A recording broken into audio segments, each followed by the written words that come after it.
دو سوال ہیں. ایک یہ کہ ایک انسان سحری کر رہا ہو اور اذان ہو جائے تو کیا کرے؟ ایسی صورت کے اندر اگر وہ سحری کر رہا ہے، کچھ کھانا باقی رہ گیا ہے یا پینا باقی رہ گیا ہے، تو اسے اذان سن کر اس کو چھوڑنا نہیں چاہیے. حدیث کے اندر آتا ہے کہ پھر وہ اپنا یہ کھانا پینا مکمل کرے. اس مکمل کرنا کا یہ معنی بھی نہیں ہے کہ آدمی یہ سمجھے کہ اذان بھی ختم ہو جائے لیکن اس کا کھانا ختم نہیں ہوا اور وہ یہ کہے میں نے یہ مسئلہ سن رکھا ہے. یہ مسئلہ اس طرح بھی نہیں ہے. الحمدللہ رب العالمین والعاقبۃ للمتقین والصلاة والسلام علی اشرف الانبیاء والمرسلین نبینا محمد وعلی آلہ وصحبہ اجمعین. اما بعد فاعوذ باللہ السمیع العلیم من الشیطان الرجیم. رب اشرح لی صدری ویسر لی امری واحلل عقدۃ من لسانی یفقهوا قولی. فاسألوا اہل الذکر ان کنتم لا تعلمون. ابھی آپ اس پروگرام کی اہمیت کے تعلق سے قاری صاحب کی گزارشات سن رہے تھے. سورہ انبیاء کی یہ آیت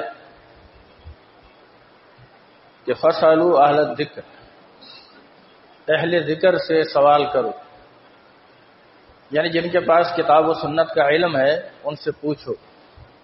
ان کنتم لا تعلمون، اگر تم نہیں جانتے. پھر انہوں نے اسی بات کو مزید آگے بڑھاتے ہوئے ایک واقعہ سنایا. اس واقعے سے میں جو آپ کو سمجھانا چاہتا ہوں وہ یہ ہے کہ یہ بات آج آپ اگر اپنے دماغ میں بٹھا لیں، اپنے قلوب و اذہان میں اس کو جگہ دیں اور یہ بات آپ کے دل و دماغ میں نقش ہو جائے تو آپ بہت سی گمراہیت سے بچ جائیں گے. وہ کیا کہ جب بھی کسی مسئلے میں معاملہ آئے تو اہل علم کی طرف رجوع کریں. ہمارے آج کے دور کا سب سے بڑا المیہ یہ ہے کہ ہم جب کسی مسئلے میں گرفتار ہوتے ہیں تو اہل علم سے رجوع نہیں کرتے، بلکہ کسی اپنے سے زیادہ علم والے سے پوچھنا بھی دور کی بات، ہم خود فتویٰ دیتے ہیں اور پھر علماء سے اس کی تائید لیتے ہیں. یعنی پہلے کسی کو مسئلہ بتا دیا، پھر بعد میں کسی اہل علم سے ملاقات ہو گئی، اس سے مسئلہ پوچھا، کہنے لگے مسئلہ تو میں نے بتا دیا تھا ان لوگوں کو لیکن میں سوچ رہا ہوں کہ حافظ صاحب میں آپ سے بھی ذرا پوچھ لوں، اور پھر اگر اس نے صحیح بتایا ہوا ہم کہیں ہاں بھائی مسئلہ اس طرح، ہاں میں نے مسئلہ تو بتا دیا تھا انہیں. یعنی یہ لوگوں نے اپنا مقام اور منصب سمجھا ہوا ہے. ابھی دیکھیں کچھ عرصہ قبل کی بات، یعنی ایک نمازی ہے اور دوسرے نمازی کے بارے میں اس کا تبصرہ ہے کہ تمہیں نماز، تم یہاں جو اذان دیتے ہو نا، تمہیں اذان دینے کا حق نہیں ہے. کیوں؟ تم فلاں نماز میں نہیں آتے نا، اس لیے تمہیں اذان دینے کا حق نہیں. انا للہ و انا الیہ راجعون. یہ اتھارٹی آپ کو کس نے دی؟ آپ کسی کے معاملات ہیں، مجبوری ہے، کوئی مسئلہ ہے، پہلے اس سے پوچھو تو صحیح، اس پر ڈائریکٹ حکم لگا دو. یہاں ایک ساتھی تھے، وہ بیچارے اذان دیا کرتے تھے، بڑی محبت تھی ان کو. مجھے لوگوں نے کہا جی یہ داڑھی منڈواتا ہے، اس کو اذان دینی چاہیے. تو میں نے اس ساتھی کو بلایا، میں نے کہا بھائی ہم تجھے اذان سے نہیں روکتے ہیں لیکن تو داڑھی رکھ لے. میں یہ فتویٰ تو نہیں لگا سکتا کہ نہیں تو نے اگر اذان دی تو دین سے خارج ہو جائے. مطلب کہنے کا یہ ہے کہ جب اختلافات ہوں، معاملات ہوں، مسائل سامنے آئیں تو راسخین فی العلم علماء کی طرف رجوع کریں. اور میں نے یہ بات بڑے کبار علماء میں دیکھی. ہمارے اساتذہ بلکہ بھی جو اساتذہ تھے، ہم نے بعض دفعہ بعض مجالس میں یہ دیکھا کہ وہ خود اپنے سے بڑے اہل علم سے پوچھتے ہیں۔ آج جو آپ کو جہالت نظر آتی ہے، اور جہالت کے بہت سارے دروازے آج کل کھلے ہوئے ہیں، خاص طور پر الیکٹرانک میڈیا پر اور سوشل میڈیا پر ہر بندہ مفتی ہونے کا، علامہ ہونے کا اور اپنی تحقیق کو حرف آخر ہونے کا فتویٰ دے رہا ہے، اور ایسے ایسے لوگ ہیں جو ان جوہلا کے پیچھے پڑ کر مزید جہالت کی گہرائیوں میں چلے جاتے ہیں۔ اب بتائیے کتنی بڑی بات ہے کہ ایک شخص کھلے عام میڈیا پر ببانگ دوہل یہ کہتا ہے اگر کوئی شخص شیعہ ہے تو کیا ہو گیا، صحابہ کو گالی دے رہا ہے تو کیا ہو گیا، اس کے پیچھے نماز پڑھ سکتے ہیں۔ مجھے لوگوں نے بتایا کہ ایک بندہ اس طرح فتنہ کر رہا، تو میں نے کہا اس کو چاہیے کہ وہ ان کے پیچھے جا کر نماز پڑھے، وہ جائے اور ان کے پیچھے جا کے نمازیں پڑھے، اس کی نماز وہی ہوگی۔ جو صحابہ کو کھلم کھلا گالی دے رہا ہے تو اس کے پیچھے نماز پڑھ رہا ہے، میں اس کے ایمان کو نہیں مان رہا، تو اس کی نمازوں کو مان رہا ہے۔ تو یہ نقصان ہے کہ جب کسی جاہل کے پیچھے چلیں گے تو جاہل بن جائیں گے۔ ہاں، کسی کی بات سے آپ نے سنی اور آپ کو اشکال پیدا ہوا، تو اشکال پیدا ہونے کے بعد اس کا جواب خود نہ ڈھونڈے، اور کسی کی اس طرح کے لوگوں کی حیثیت کو پہلے علم کے میزان میں تولیں کہ یہ اس طرح کی بات کرنے والے کا اپنا حدود اربع کیا ہے، وہ کہاں سے بول رہا ہے، اس کی اپنی حیثیت کیا ہے۔ اس لیے محدثین کرام جب کسی شخص کے بارے میں کوئی بات آتی تو فوری طور پر وہ یہ پوچھتے تھے کہ اس کا استاد کون ہے، اس کا شیخ کون ہے، اس کے شاگرد کون ہے، اس کے اہل مجلس کون ہے، اس کے ارد گرد بیٹھنے والے لوگ کون۔ کتنے ہی لوگ آئے اور اپنی موت مر گئے۔ غامدی کا کسی دور میں بڑا شہرہ تھا، اور ایک وقت ایسا آیا کہ اسے ملک چھوڑنا پڑا۔ یہ باتیں سب کے سامنے ہیں، لوگ کبھی اس کا نام لیتے ہوئے نہیں تھکتے تھے۔ میں نے کئی دفعہ کئی لوگوں نے اس کی بات مجھ تک پہنچائی، تو میں نے کہا کہ اس کو اگر کوئی اشکالات ہیں، کوئی بات ہے تو وہ علماء کے سامنے بیٹھے۔ تو مجھے وہاں سے ان کی طرف سے جواب یہ آیا، کہنے لگے وہ علماء کے پاس تو بیٹھتے ہی نہیں، وہ کہتے ہیں نہیں میں وہ علماء کو جاہل کہہ رہا۔ آپ دیکھیے اس کی جہالت کہ وہ اپنی جہالت چھپانے کے لیے کہتا نہیں میں ان علماء کے متھے نہیں لگتا۔ تجھے پتا ہے کہ تو اگر ان علماء کے سامنے بیٹھے گا تو تیری حیثیت کھل جائے گی، تو کہاں سے بول رہا ہے یہ واضح ہو جائے گا، تیری اپنی کیا حیثیت ہے یہ واضح ہو جائے گی۔ اس لیے ہر ایک کی بات آج کل میں تو اس کو یہ جو سوشل میڈیا ہے اور یہ اس طرح کی جو چیزیں ہیں، میں یہ کہتا ہوں کہ اس سے 90% لوگ دین کے اندر غلط فہمیوں کا شکار ہوتے۔ 90% لوگ، کوئی بہت زیادہ دینی سوجھ بوجھ رکھنے والا ہو اور وہ ان میں تمیز کر سکتا ہو، ورنہ مجھے کتنی دفعہ لوگ آ کر سوال کرتے ہیں، دہراتے ہیں، تو میں فوراً ان کو کہتا ہوں یہ بات آپ نے کہاں سنی، کس اہل علم نے کہی؟ آپ حیران ہوں گے کہ اس قرآن مجید کے تعلق سے جہلم کا ایک جاہل یہ کہہ رہا ہے کہ یہ قرآن مجید جو اللہ کے نبی کے دور میں تھا یہ وہ والا نہیں ہے، یہ بعد میں لکھا گیا۔ جو قرآن کے بارے میں لوگوں کو مشکوک بنا دے، آپ اس کے ایمان کو صحیح سمجھتے؟ تو ذرا سوچنے کی بات یہ ہے کہ جب کبھی کوئی مسئلہ درپیش ہو تو آپ علماء سے رجوع کریں، علماء کی طرف آئیں، علماء سے پوچھیں۔ ایک عالم سے آپ سیٹسفائی نہیں ہوئے، کسی دوسرے اہل علم کے پاس چلے گئے۔ اس کا حل یہ نہیں ہے کہ اگر آپ کسی شکوک و شبہات میں گرفتار ہو گئے، آپ نے ایک طرف کی بات سن کر ایک ذہن بنا لیا۔ اگر اس طرح کا ذہن بنا لیا تو لوگ، مجھے ایک دفعہ ایک شخص کہنے لگا بس یہ قادیانی بھی کوئی اتنے برے نہیں، ایک شخص مجھے کہہ رہا تھا قادیانی کو ہم نے زیادہ وہ کہہ دیا ہے، یہ اتنے برے نہیں ہیں۔ تو پھر ذرا سوچئے کہ اگر یہ قادیانی بھی برے نہیں ہیں تو پھر کس کو برا کہا جائے؟ تو میں تمہیداً بات تھوڑی طویل ہو گئی، یہ باتیں اس لیے کی تاکہ یہ بات آپ کے ذہن میں آ جائے کہ جب بھی کوئی مسئلہ ہو، جب بھی کوئی معاملہ ہو، تو آپ اہل علم کی طرف رجوع کریں، علماء کی طرف رجوع کریں، جہلاء کی طرف رجوع نہ کریں۔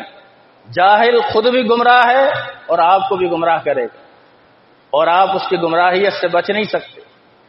اس لیے ہمیشہ امت اس وقت تک خیر اور فلاح میں مبتلا رہے گی جب تک ان کا تعلق علماء سے، اہل علم سے، راسخین فی العلم سے، قرآن و سنت کو ماننے والوں سے جڑا رہے۔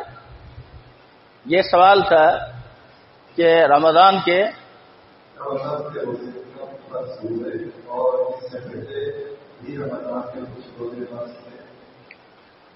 رمضان المبارک کے جو روزے ہیں اس کی فرضیت کا جو ذکر آتا ہے، وہ جب اللہ کے رسول صلی اللہ علیہ وسلم ہجرت کر کے مکہ سے مدینہ تشریف لائے تو ہجرت کے دوسرے سال، یعنی ہجرت کو 18 ماہ گزر چکے تھے، تو اللہ کے رسول صلی اللہ علیہ وسلم پر روزوں کی فرضیت کا معاملہ آیا۔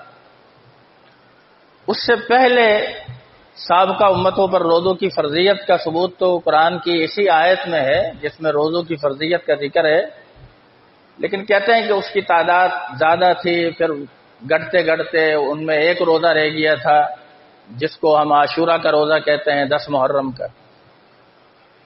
تو اللہ عالم، لیکن اتنی بات پتہ چلتی ہے کہ سابقہ امت پر بھی روزوں کی فرضیت تھی، اور وہ کم ہوتے ہوتے بہرحال ان کے اندر ایک روزہ رہ گیا تھا جو عاشورہ کا تھا۔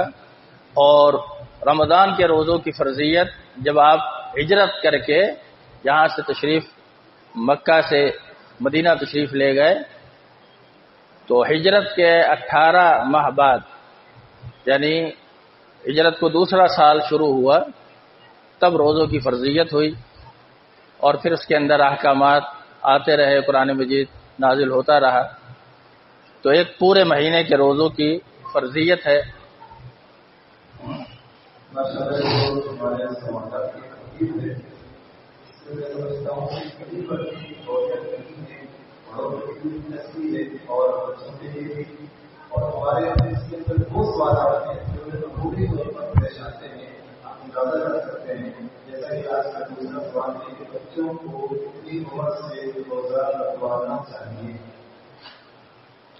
ہاں، بچوں کو کس عمر کے اندر روزہ رکھوانا چاہیے؟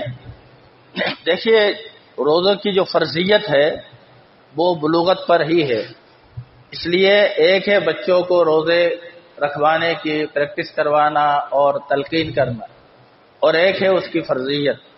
فرضیت تو اس کی بلوغت پر ہی ہے، البتہ اس سے پہلے اس میں عادت ڈالنا اور اس کو ترغیب دینا، ہاں، یہ جس عمر کے اندر والدین سمجھتے ہیں کہ یہ اس قابل ہے کہ بھوک اور پیاس کو برداشت کر سکتا ہے، تو بالکل بعض بچے 5-6 سال کی عمر ہوتی ہے اس کو روزے رکھوا دیا جاتا ہے۔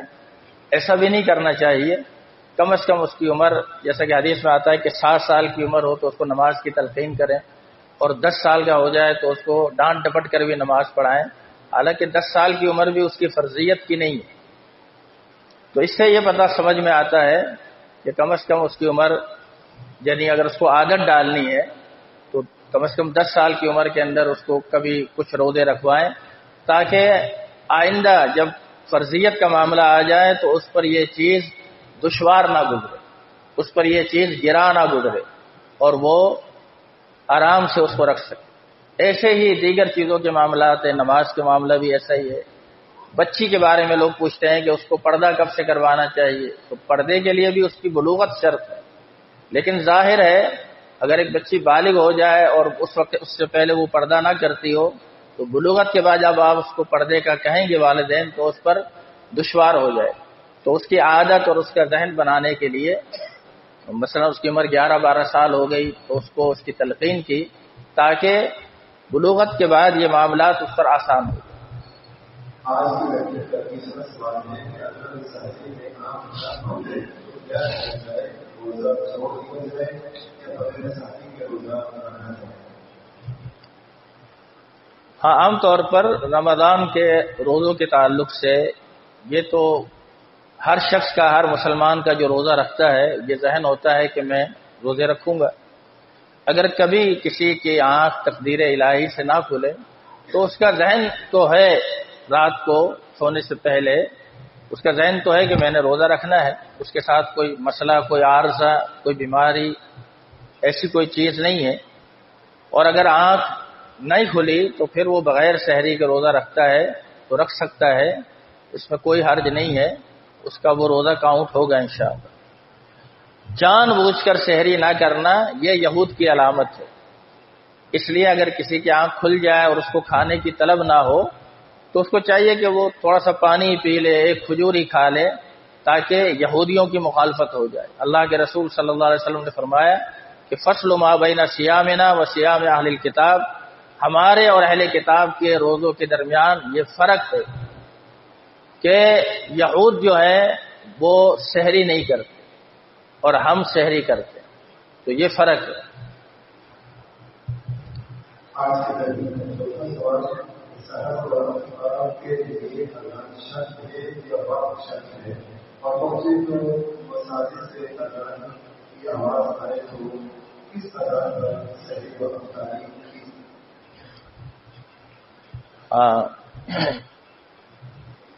افطار کے لیے یا سحری کے لیے جو شرط ہے وہ وقت کا ہونا شرط ہے. ظاہر ہے اگر اذان کا وقت ہو جاتا ہے تو پھر آپ اس وقت پر افطار کر سکتے ہیں. بعض علاقوں کے اندر بعض جگہ سحری کی اذان نہ 2 منٹ پہلے دے دیتے اور افطاری کی جو اذان ہے مغرب کی اذان وہ 1-2 منٹ بعد دیتے ہیں. تو اس میں وقت تو یہ اہمیت حاصل ہے، جس کی اذان وقت پر ہوتی ہے اس کا اعتبار کیا جائے اور جس کی اذان وقت پر نہیں ہوتی اس کا اعتبار نہ کیا جائے.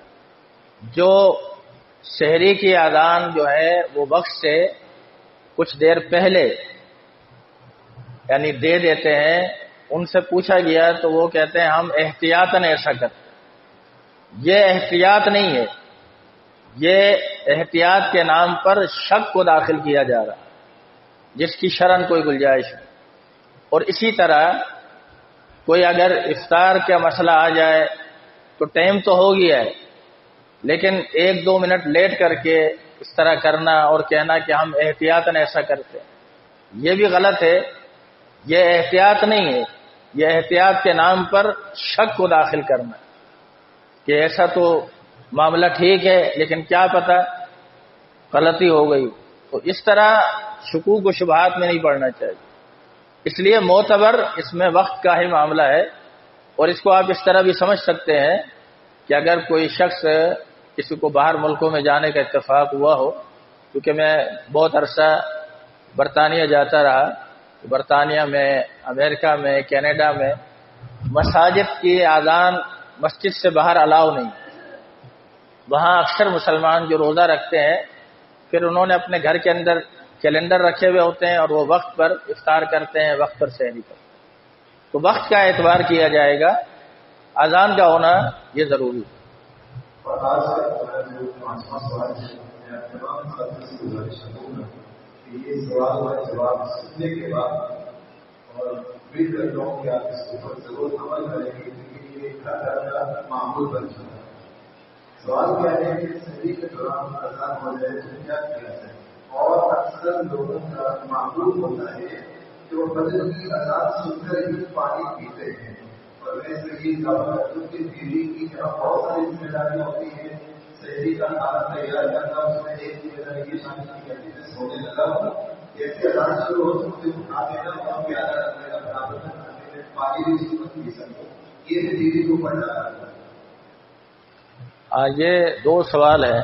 ایک یہ کہ ایک انسان سحری کر رہا ہو اور اذان ہو جائے تو کیا کرے؟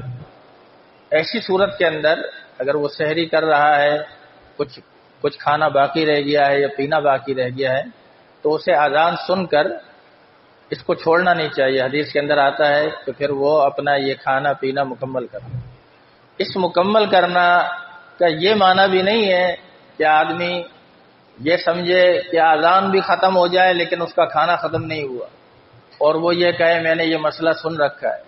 یہ مسئلہ اس طرح بھی نہیں۔ جس تناظر میں اور جن احوال و ظروف کے اندر یہ مسئلہ ہے، اس پس منظر کو اپنی نگاہ کے سامنے رکھے تو لوگ اس وقت سحری میں، افطار میں کیا اہتمام کرتے؟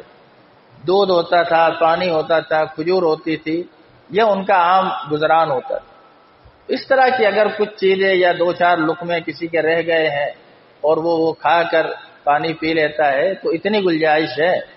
اس کا یہ معنی قطعاً نہیں ہے۔ میں نے وہاں دیکھا ہے ایک جگہ کہ لوگ اذان ہو رہی تھی اور کھانا آ رہا تھا اور کچھ مزید منگوا رہے تھے اور کہہ رہے تھے نہیں ابھی تو ہم کھانا کھا رہے ہیں نا، اور مسئلہ بھی ہے، اور مسئلے کا ماشاءاللہ جو رخصت شریعت نے بتائی تھی اس سے زیادہ رخصت انہوں نے خود پیدا کر لی کہ اتنی رخصت تو ہے نا، تو چلو تھوڑی بہت ہم بھی پیدا کر لیں۔ ہاں، تو اس سے بچنا چاہیے۔ اور دوسرے نمبر پر یعنی ایک انسان نے بالکل سحری کر لی اور اب وہ پانی کا انتظار اس بات پر کرے کہ اذان ہو تو پانی پی، یہ طریقہ بالکل غلط ہے۔ اس کو ٹائم کا علم ہونا چاہیے کہ ابھی اذان ہونے میں 1-2 منٹ باقی ہے تو پانی پی لے۔ اللہ کے رسول صلی اللہ علیہ وسلم کا فرمان صحیح بخاری میں اس طرح ہے کہ آپ نے فرمایا لا یمنعن احدکم آذان بلال، تم میں سے کسی ایک کو نہ روکے بلال کی اذان کھانے پینے سے، حتی ینادی ابن ام مکتوم، یہاں تک کہ عبداللہ ابن ام مکتوم اذان دے۔ اس حدیث کے الفاظ بھی یہ بتاتے ہیں کہ بلال نے اذان دی ہے اس وقت تک تو کھاؤ پیو، لیکن جب عبداللہ ابن ام مکتوم اذان دینے کے لیے آ گئے تو اب سب چیز بند کر دو۔ اب اس کی اذان کے بعد ہم کھانا پینا جو شروع کر رہے ہیں، بھلے وہ تھوڑی سی دیر کا ہی ہو، ایسا نہیں کرنا چاہیے۔ اس سے نا ہم خود بعض ایسی چیزوں میں داخل ہو جاتے ہیں جو شریعت کی نگاہ میں تو عام ہے لیکن ہماری نگاہ کے اندر ہم اس کو معمولی سا سمجھتے ہیں۔ وہ ایک بات تو ایک لطیفے کے طور پر بن گئی، لیکن حقیقت ہماری حالت بھی اس سے مختلف نہیں۔ کوئی ساتھی جو ہے وہ نسوار کھاتے تھے تو ان کو لوگوں نے بتایا بھائی وہ اور نسوار کھا کے وہ پھر نماز پڑھتے، اس کو کسی نے بتایا کہ یہ تو جائز نہیں ہے، تو کہہ رہا ہے نہیں امام صاحب آپ سمجھے نہیں، میں کوئی بہت زیادہ نہیں، وہ تھوڑی سی۔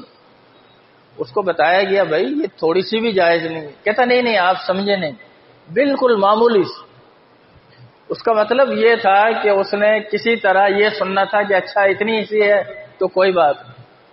تو ہم بھی کچھ چیزوں میں اس طرح کی حیل و حجت کرتے ہیں، اپنے آپ کو نہیں بدلتے، ہم چاہتے ہیں اب شریعت میں سے یہ رخصت نکلے، تو ایسا بھی نہیں کرنا چاہیے۔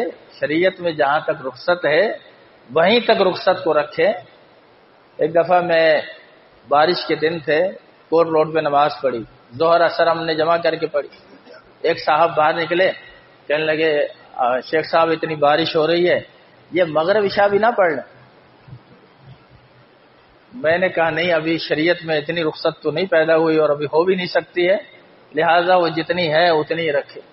کہتا نہیں میں یہ سمجھ رہا ہوں کہ اگر رخصت ہو تو ہم اس پر بھی عمل کر لیں۔ تو لوگ ایسی رخصتیں تلاش کرتے ہیں۔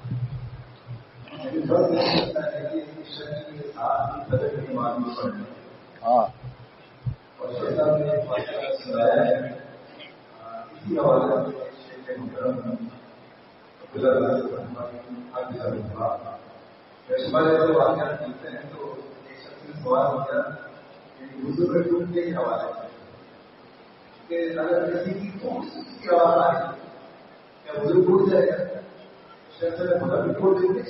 سمجھے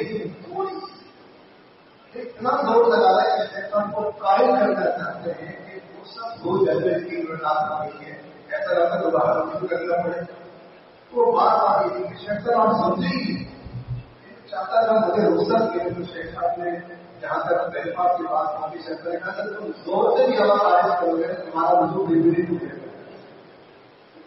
تو بات اور بہتر اسماعیل صاحب کے حملے میں تو صحیح کا وقت ختم ہونے کے بعد وقفہ ہوتا ہے فجر میں یا فوراً شروع ہو جاتا ہے, یعنی کہ وقفہ نہیں.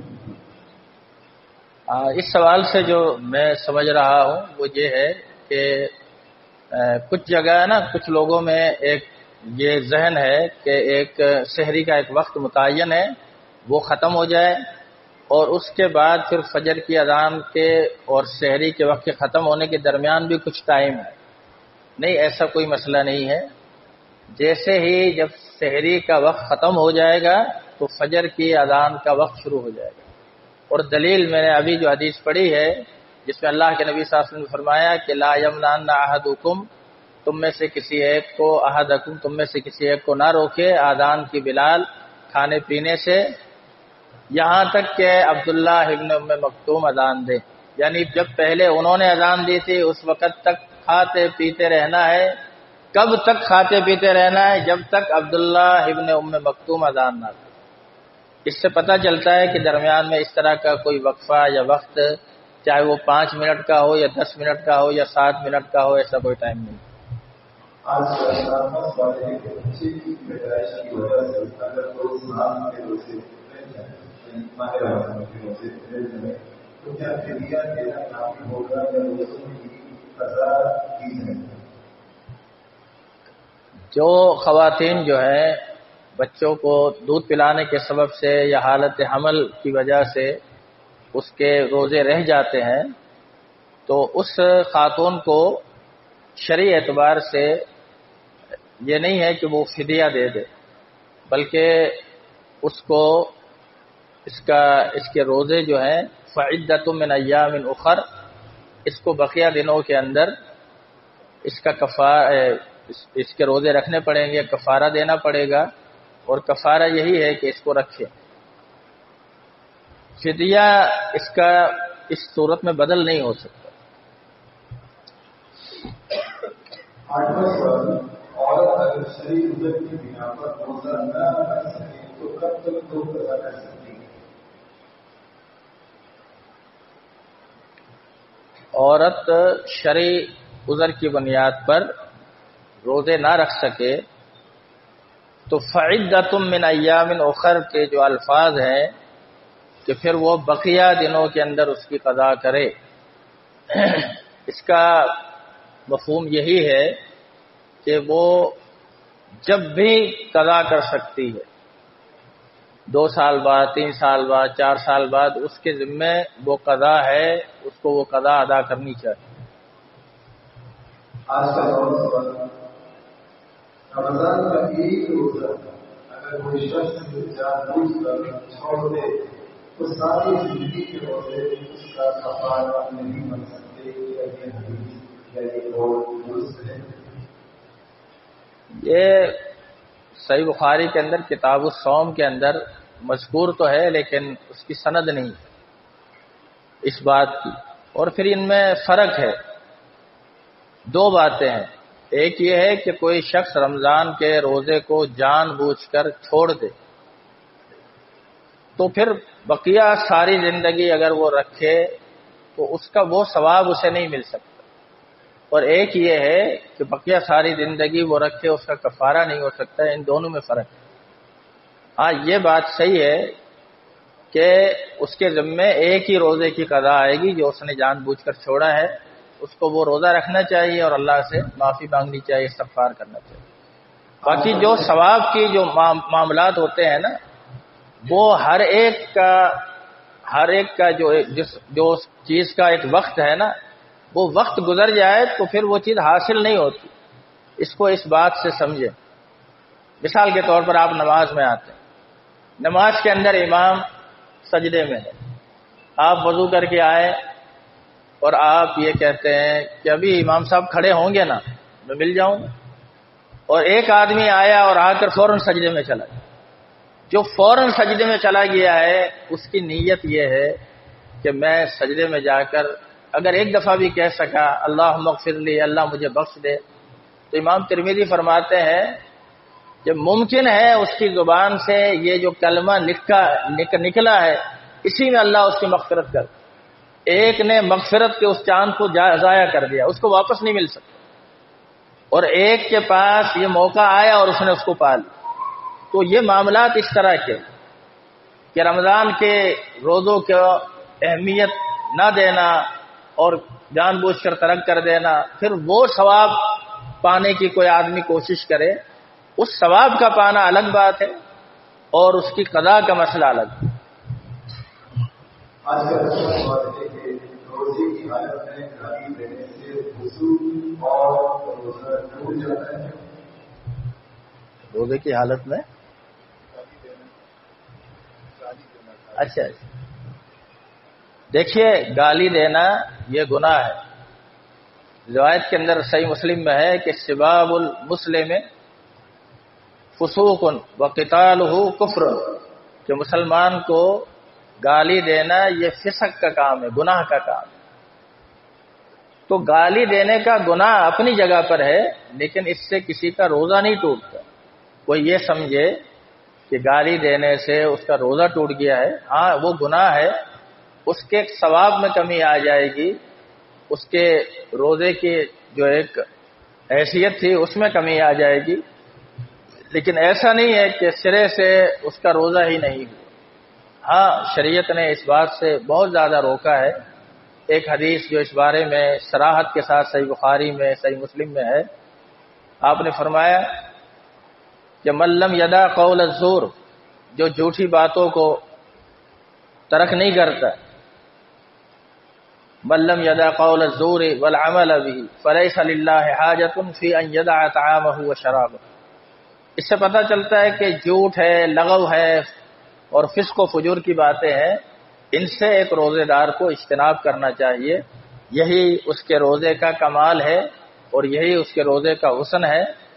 لیکن اگر کوئی شخص کے منہ سے کوئی ایسا کلمہ نکل جاتا ہے یا وہ نکالتا ہے تو اس میں وہ گناہگار ہے، یہ نہیں کہیں گے کہ اس کا روزہ سرے سے نہیں۔ آج کا 11واں سوال ہے، وہ کون سا عمل ہے جس کی بنا پر روزہ یا وضو ٹوٹ جاتا ہے؟ دیکھیے، روزے کے بارے میں روزہ نام ہے اس چیز کا کہ انسان کھانے سے، پینے سے اور خواہشات نفسانیہ سے اپنے آپ کو بچا کر رکھے، طلوع فجر سے لے کر غروب شمس تک۔ یہ روزہ ہے، کیونکہ روزے کا معنی ہے رک جانا، اور انسان ان امور سے رک جائے۔ باقی اگر روزے کی حالت کے اندر کسی سے کوئی منہ سے کوئی گناہ کا معاملہ سرزد ہوا ہے، یا اس نے جھوٹ بولا ہے، یا اس نے کسی غیر محرم کی طرف دیکھا ہے، یہ تمام امور گناہ کے زمرے میں تو ہیں، لیکن یہ نہیں کہا جائے گا کہ اس کا سرے سے روزہ ہی نہیں۔ پھر گناہ کے بھی کرنے کے بھی ایک یعنی مراتب ہے کہ ایک انسان روزہ رکھتا ہے اور کسی چیز کا کوئی پاس ہی نہیں کرتا اور اس کا سارے دن کا یہ مشغلہ ہے، اس پر ہم یہ بات کہہ سکتے ہیں کہ پھر ایسے شخص کا اللہ کے رسول صلی اللہ علیہ وسلم کے اس فرمان کی روشنی میں کہ آپ نے فرمایا کم من صائم لیس لہ صیام الا الجوع والعطش، کتنے ہی روزے دار ایسے ہیں جن کے لیے سوائے بھوک اور پیاس کے ان کو کچھ حاصل نہیں ہوگا۔ مطلب کہ وہ صرف اپنے آپ کو مطمئن کرنے کے لیے روزہ رکھ رہے ہیں، ورنہ یہ اصل روزہ تو نہیں۔ روزے کا اصل مقصد تو تھا تقویٰ کا حاصل ہونا، گناہ سے بچنا۔ تو جب اس کے اندر وہ تقویٰ کا مادہ ہی پیدا نہیں ہو رہا، وہ سوچ ہی پیدا نہیں ہو رہی، تو پھر وہ ویسے ہی اپنے آپ کو تسلی دیتا پھرے، لیکن شریعت کی نگاہ میں وہ صرف بھوکا اور پیاسا رہ رہا۔ آج کا 12واں سوال ہے کہ جو لوگ کاروبار کرتے ہیں اور اسی دوران خواتین سے خرید و فروخت کرتے ہیں اور اسی دوران مردوں کی نگاہیں عورتوں پر پڑ جاتی ہیں، تو کیا اس سے روزے پر اثر پڑتا ہے؟ دیکھیں، یہ چیزیں ایک بندے کا ایک تجارت ہے، ایک لین دین ہے، ایک کام ہے۔ اس کا اصل مقصد تو تجارت کرنا ہے، کام کرنا ہے۔ اگر اس دوران اگر کسی کی طرف نظر اٹھ گئی ہے اور اس نے فوراً اپنی نظروں کو جھکا لیا ہے تو اس صورت میں وہ شخص گناہگار نہیں ہے۔ اس کو یہ نہیں کہا جائے گا کہ وہ رمضان میں تجارت نہ کرے یا روزے کی حالت میں تجارت نہ کرے۔ تجارت اس کے لیے جائز ہے، اس کا جائز پیشہ ہے، اور مقصود بھی اس کا خواتین سے ڈیلنگ ہونے کی وجہ سے مقصود اس کا یہ نہیں ہے کہ میں بلا وجہ بس خواتین سے باتیں کرنے، ان کو دیکھنے میں لگا رہا ہوں۔ مقصود بھی اس کا رزق حلال کمانا ہے۔ تو اگر ایسی چیزیں بطور عارض کے آ جاتی ہیں تو اس وجہ سے یہ نہیں کہا جائے گا کہ اس کا روزہ درست نہیں ہے یا اس کا روزہ صحیح ہے۔ اور ویسے بھی جو پھر عمل ہے اس کا تعلق اس کی نیت سے ہے کہ اس کی نیت میں اس وقت کیا چل رہا ہے۔ آج کا میرا سوال ہے کہ جو خواتین روزے کی حالت میں پردہ بھی کرتی ہے نہ عورت کے سامنے بھی، تو اس کے روزے کا کیا مطلب؟ دیکھیے، جو خواتین پردہ نہیں کرتی ان کا یا بازاروں میں ایسے پھرتی رہتی ہیں، وہ روزہ بھی رکھتی ہیں، اور اس سے بڑھ کر روزہ تو پورے سال میں ایک مہینے میں ہے، اس سے بڑھ کر یہ کہ وہ نمازیں بھی پڑھتی ہیں، بلکہ بعض خواتین جو ہیں وہ تہجد کا بھی اہتمام کرتی ہیں، لیکن اپنی عملی زندگی میں وہ یہ تبدیلیاں نہیں لاتی یا اس کو اہمیت نہیں دیتی، تو اس حوالے سے یہی کہا جائے گا کہ وہ گناہگار ہے، اس کا وہ عمل درست نہیں ہے۔ لیکن ہم اس پر یہ فتویٰ نہیں لگا سکتے ہیں کہ اس کے روزے کا کوئی اللہ کے یہاں اجر نہیں ہے، اس کی نماز کا عند اللہ کوئی اجر نہیں ہے۔ اگر اس کے ان معاملات کے اندر اخلاص ہے اور یہ عمل اللہ کے لیے ہے تو یقیناً اللہ تعالیٰ اس کو ضرور ضرور توفیق دے گا۔ اور ایسی کئی خواتین ہیں، مجھے الہدا کی جو ہیڈ ہیں فرت نسیم ہاشمی صاحبہ، ان کے شوہر نے ایک مجلس میں بتایا کہ ہمارے پاس ایسی خواتین آئی جو کٹ آستین پہنتی تھیں، بے حجاب ہوتی تھی، جب ہمارے پاس آئیں ہمیں جوائن کیا، قرآن سنا، پردے کی اہمیت کا پتہ چلا تو پھر وہ سب باپرد ہو گئی، نمازی ہو گئی، روزے رکھنے لگ گئے۔ تو ایک کا کسی کا کوئی ایسا فعل ہے، اس فعل کی بنیاد پر اس پر یہ حکم نہیں لگایا جا سکتا۔ ہم یہ کہیں گے کہ ایک مسلمان خاتون کو، ایک روزے دار خاتون کو یہ چیزیں زیب نہیں دیتی اور اس کے لیے یہ چیزیں مناسب نہیں ہیں، لیکن اس پر یہ حکم نہیں لگا سکتے ہیں کہ اس کا روزہ نہیں ہوگا۔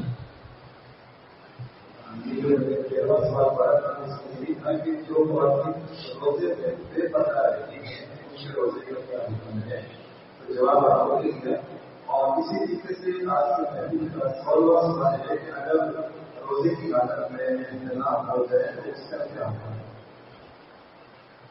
روزے کی حالت کے اندر اگر کسی کو احتلام ہو جائے تو شریعت یہی کہتی ہے کہ اس سے اس کے روزے پر اثر نہیں پڑے گا۔ ظاہر ہے وہ سویا ہوا ہے، بے خبری میں یہ معاملہ اس کے ساتھ ہوا ہے، اس میں اس کا کوئی دوش نہیں ہے، کوئی گناہ نہیں، لہذا وہ شخص نہا لے، اور نہانے کے بعد جو غسل واجب ہے اس کو کرنے کے بعد وہ اپنے روزے کو جاری رکھے۔ یہ نہیں ہے کہ اس کا یہ روزہ ٹوٹ گیا ہے یا یہ روزہ اس کی قضا رکھنی پڑے گی، ایسا کوئی مسئلہ نہیں۔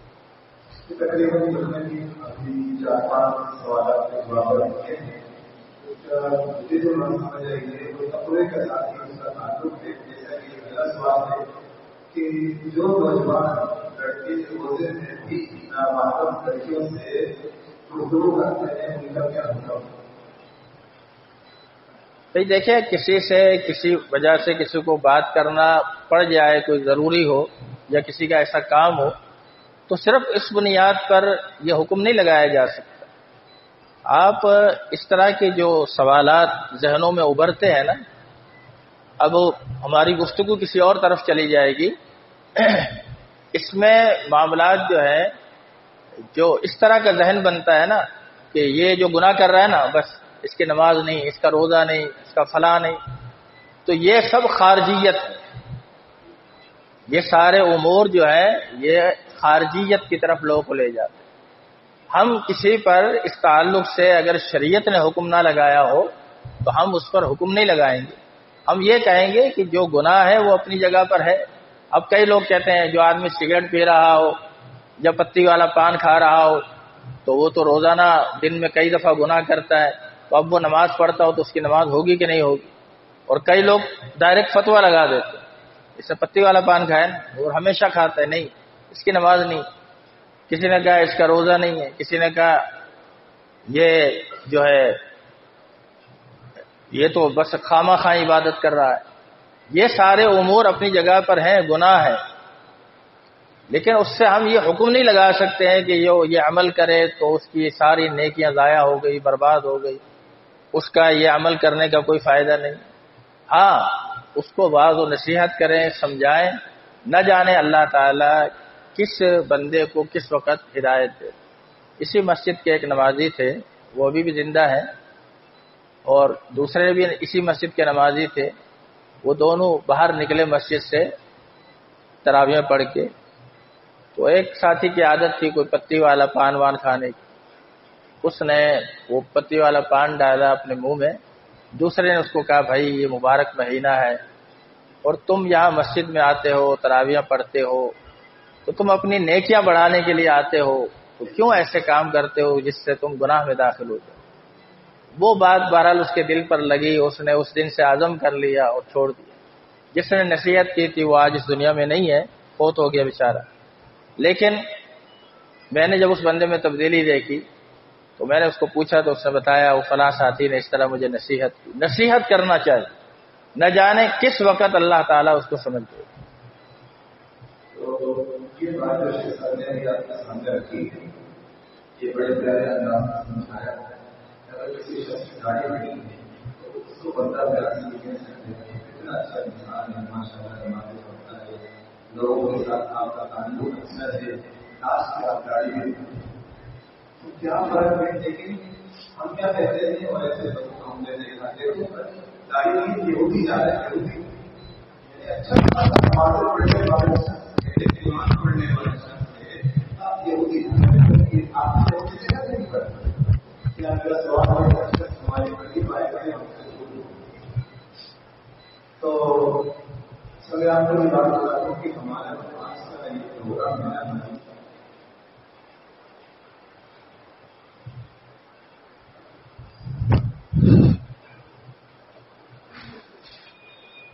بند.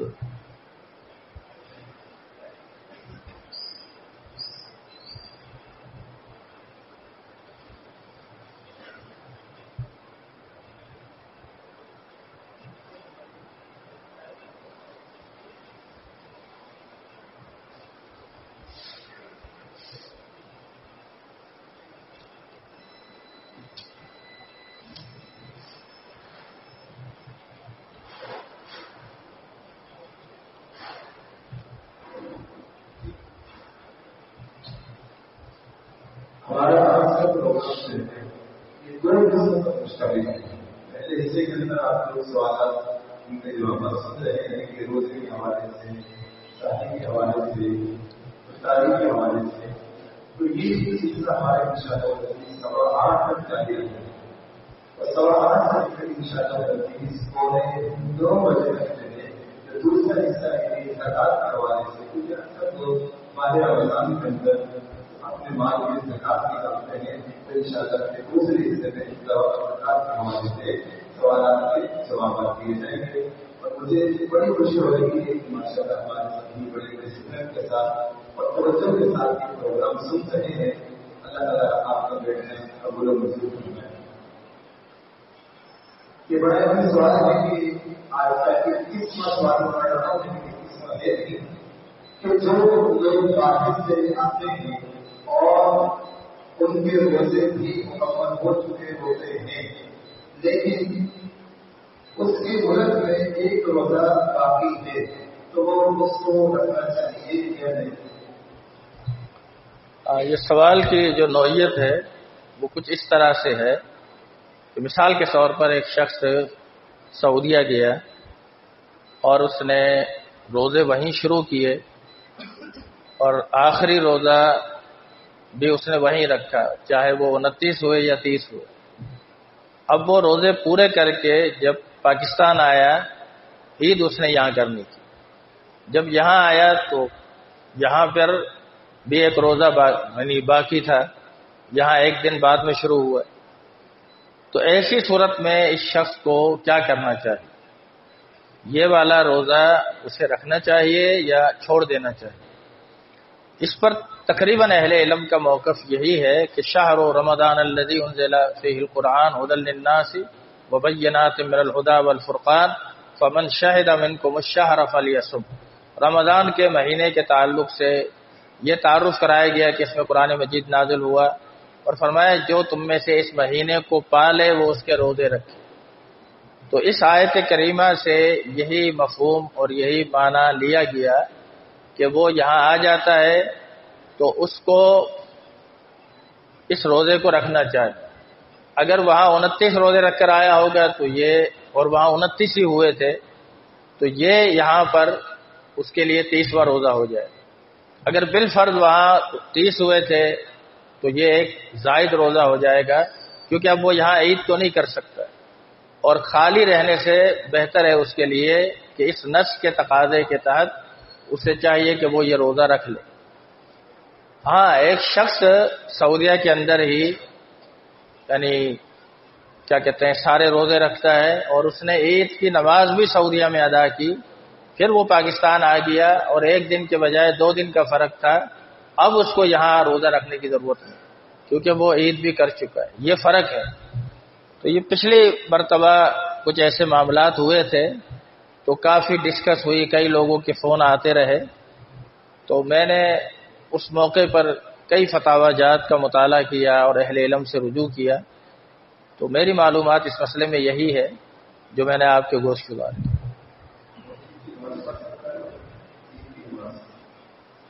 عید کی نماز اگر وہ یہاں آ گیا اکیلے نہیں پڑھ سکتا، نہیں. اگر وہ سعودیہ ہی میں تھا اور وہاں پر اس نے پورے روزے بھی رکھے اور عید بھی پڑھ لی ہے، پھر وہ پاکستان آیا ہو، اور پھر اگر 2 دن کا بھی فرق چل رہا ہو، تو جس دن وہ آیا ہے اس دن تو اس کے لیے عید کا دن تھا. اب اگلا دن بھی اس کے لیے وہ روزہ رکھنا ضروری نہیں ہے. اس وجہ سے ضروری نہیں ہے کہ اب وہ عید کر چکا. اگر عید نہ کی ہوتی پھر یہ مسئلہ تھا.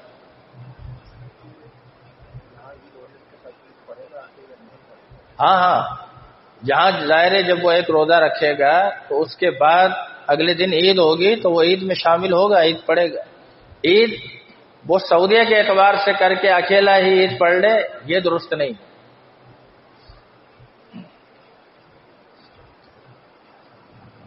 تھوڑا سا طبیعت خراب ہو گئی اور ڈاکٹر کا مشورہ ہے کہ روزہ افطار کر دیا جائے، تو اس پر عمل کیا جائے گا یا نہیں؟ ہاں، اس بارے میں قرآن مجید کی آیت موجود ہے کہ ایام معدودات فمن کان منکم مریضا او علی سفر فعدۃ من ایام اخر، کہ یہ رمضان کا جو مہینہ ہے یہ گنتی کے چند دن ہے.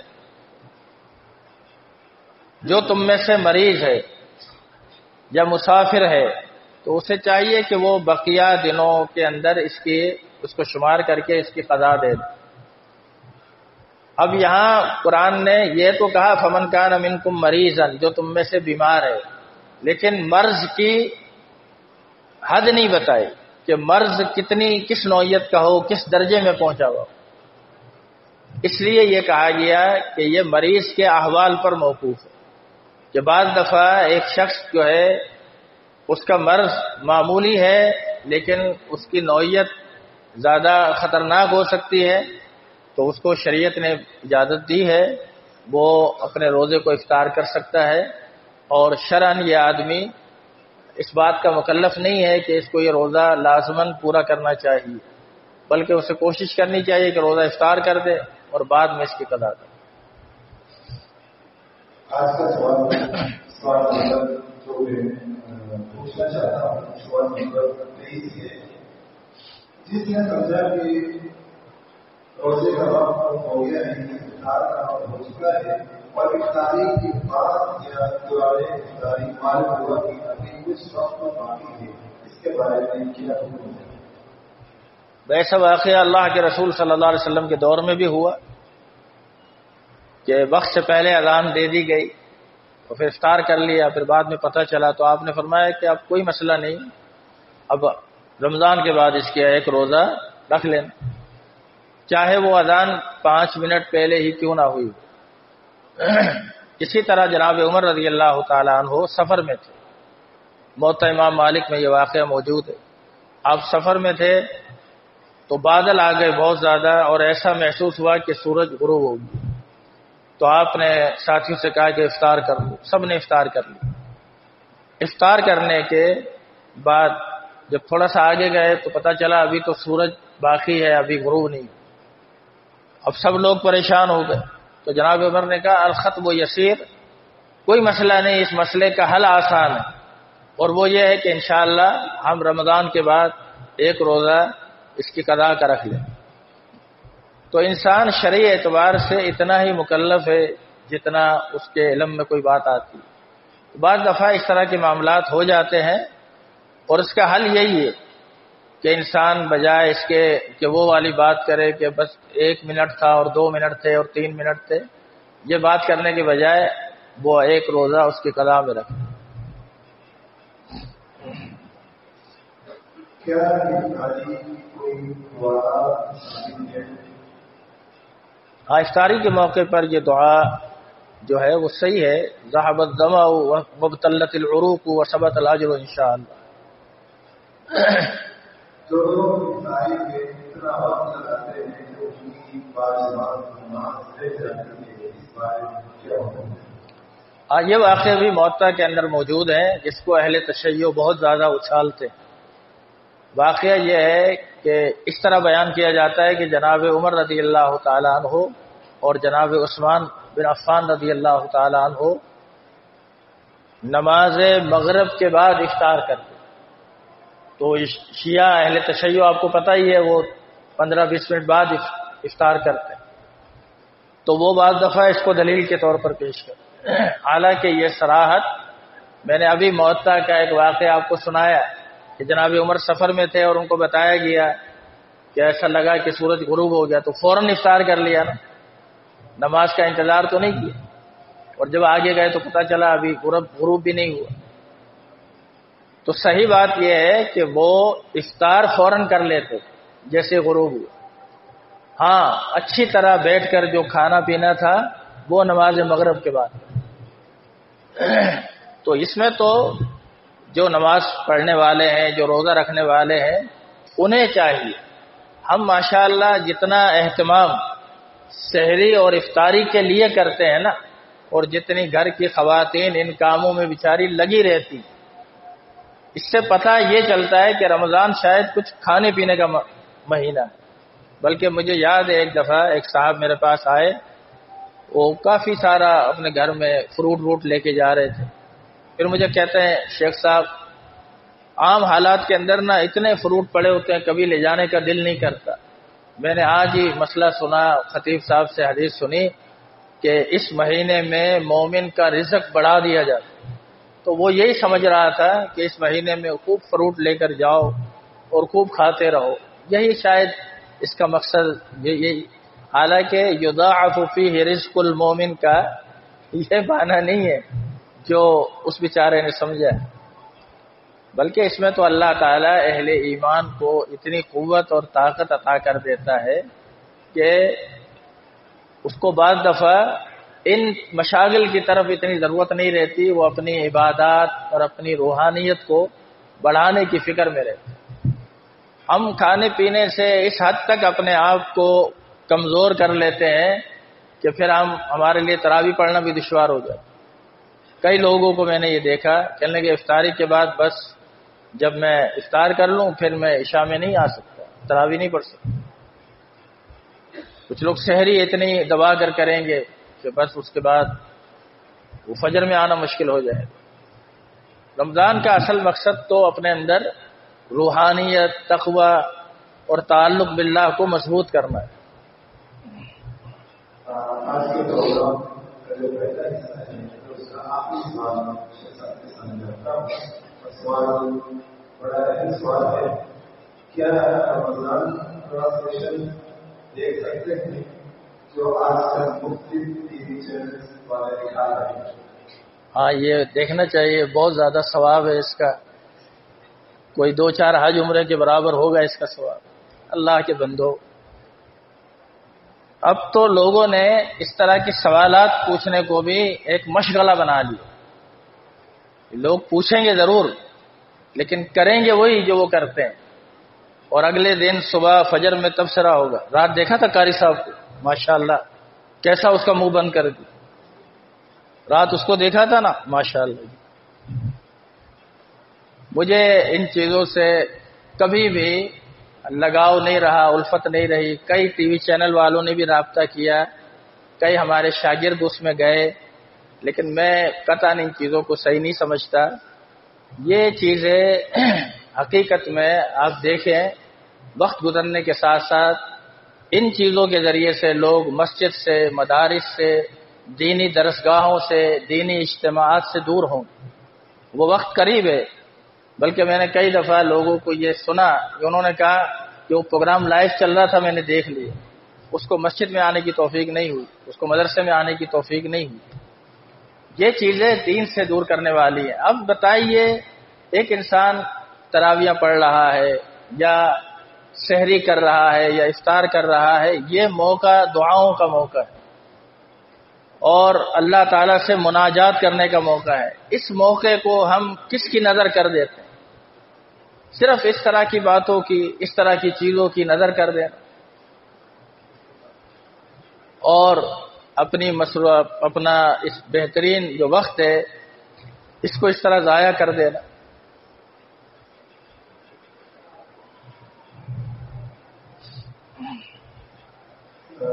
جہاں پر میں نے تمام ساتھیوں کے ساتھ یہ بھی بات رکھی کہ ماشاء اللہ ساتھی دن کے ساتھ بیٹھے ہوئے ہیں اور دلچسپی ان کی برقرار ہے، تو وہیں پر مجھے اس بات کی خوشی ہے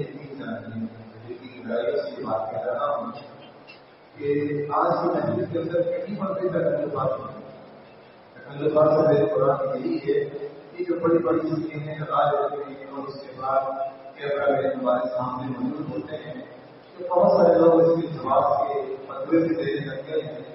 اور کل ہی میں نے ایک بات ایک ساتھی کو دی ہے کہ وہ کسی کے بارے میں بہت زیادہ، کسی آدمی کے بارے میں تبصرہ کر رہے ہیں، بہت ہی زیادہ کر رہے تھے۔ اس کے سامنے والے دوسرے شخص نے کہا کہ بھائی مت کر، ایک نفر تعلیم کرنی ہے کافی ہے۔ تو میں نے پھر آگے سے جواب دیا کہ آگے دیکھیے ہوتا ہے کیا، لیکن ابھی تو آواز سے مجھے ایسا لگتا ہے کہ آگے تک یقین رکھے ہم اس فوٹوگرافی سے بھی جو ہے نا اپنے آپ سے دور ہونے لگیں گے اور اس سے نفرت کرنے لگیں گے۔ اگر بات ہونا گرام میں شیخ صاحب کی بات کر رہا ہوں بڑی معذرت کے ساتھ کہ آج جواب کے اندر یہ نکالتے ہیں کہ بھائی ایک بھی لائیو پروگرام چل رہا ہے، بعد میں ویڈیو بن جاتی ہے، پھر اس کے بعد کیا ہے وہ ہم بھی نہیں دیکھتے پروگرام ہے، دین کی باتیں ہو رہی ہیں، یہ کہاں تک اس کا دین کے ساتھ تعلق ہے؟ یہیں سے جواب نکالے جانے کا شیخ صاحب کھانا کھا رہے ہیں تو ویڈیو بنا لی، شیخ صاحب چیز بنا رہے ہیں تو ویڈیو بنا لی، شیخ صاحب کسی میڈیکل اسٹور پر گئے تو وہاں سے تصویر کھینچ لی، یا شیخ صاحب آپ کے ساتھ ایک سیلفی لیتی تصویری سیلفی لیتے ہیں۔ تو یہ بہت سارے ایسے جواب بنائے جا رہے ہیں، تو آگے جا کے اس کا رزلٹ کیا نکلتا ہے یہ اللہ ہی بہتر جانتا ہے۔ لیکن یقین جاننے کی بات پر کہیں بھی کچھ نہیں ہوتا، صرف تسلو اور دکھلاوا نیا کاری بہت سب حد تک بڑھ چکی ہے، باقی جو دلوں کے رات ہے بہت اللہ ہی جانتا ہے۔ جس حد تک ہم کر سکتے ہیں اللہ تعالیٰ نے بچنے کی توفیق عطا فرمایا ہے۔ شیخ محمد میرے سامنے بیٹھے ہوئے ہیں، بہت بڑی کر کے میں نام ذکر نہیں کروں گا، ایک جگہ نہیں بہت ساری جگہوں کیا آج سے یہ پروگرام نہیں ہوگا؟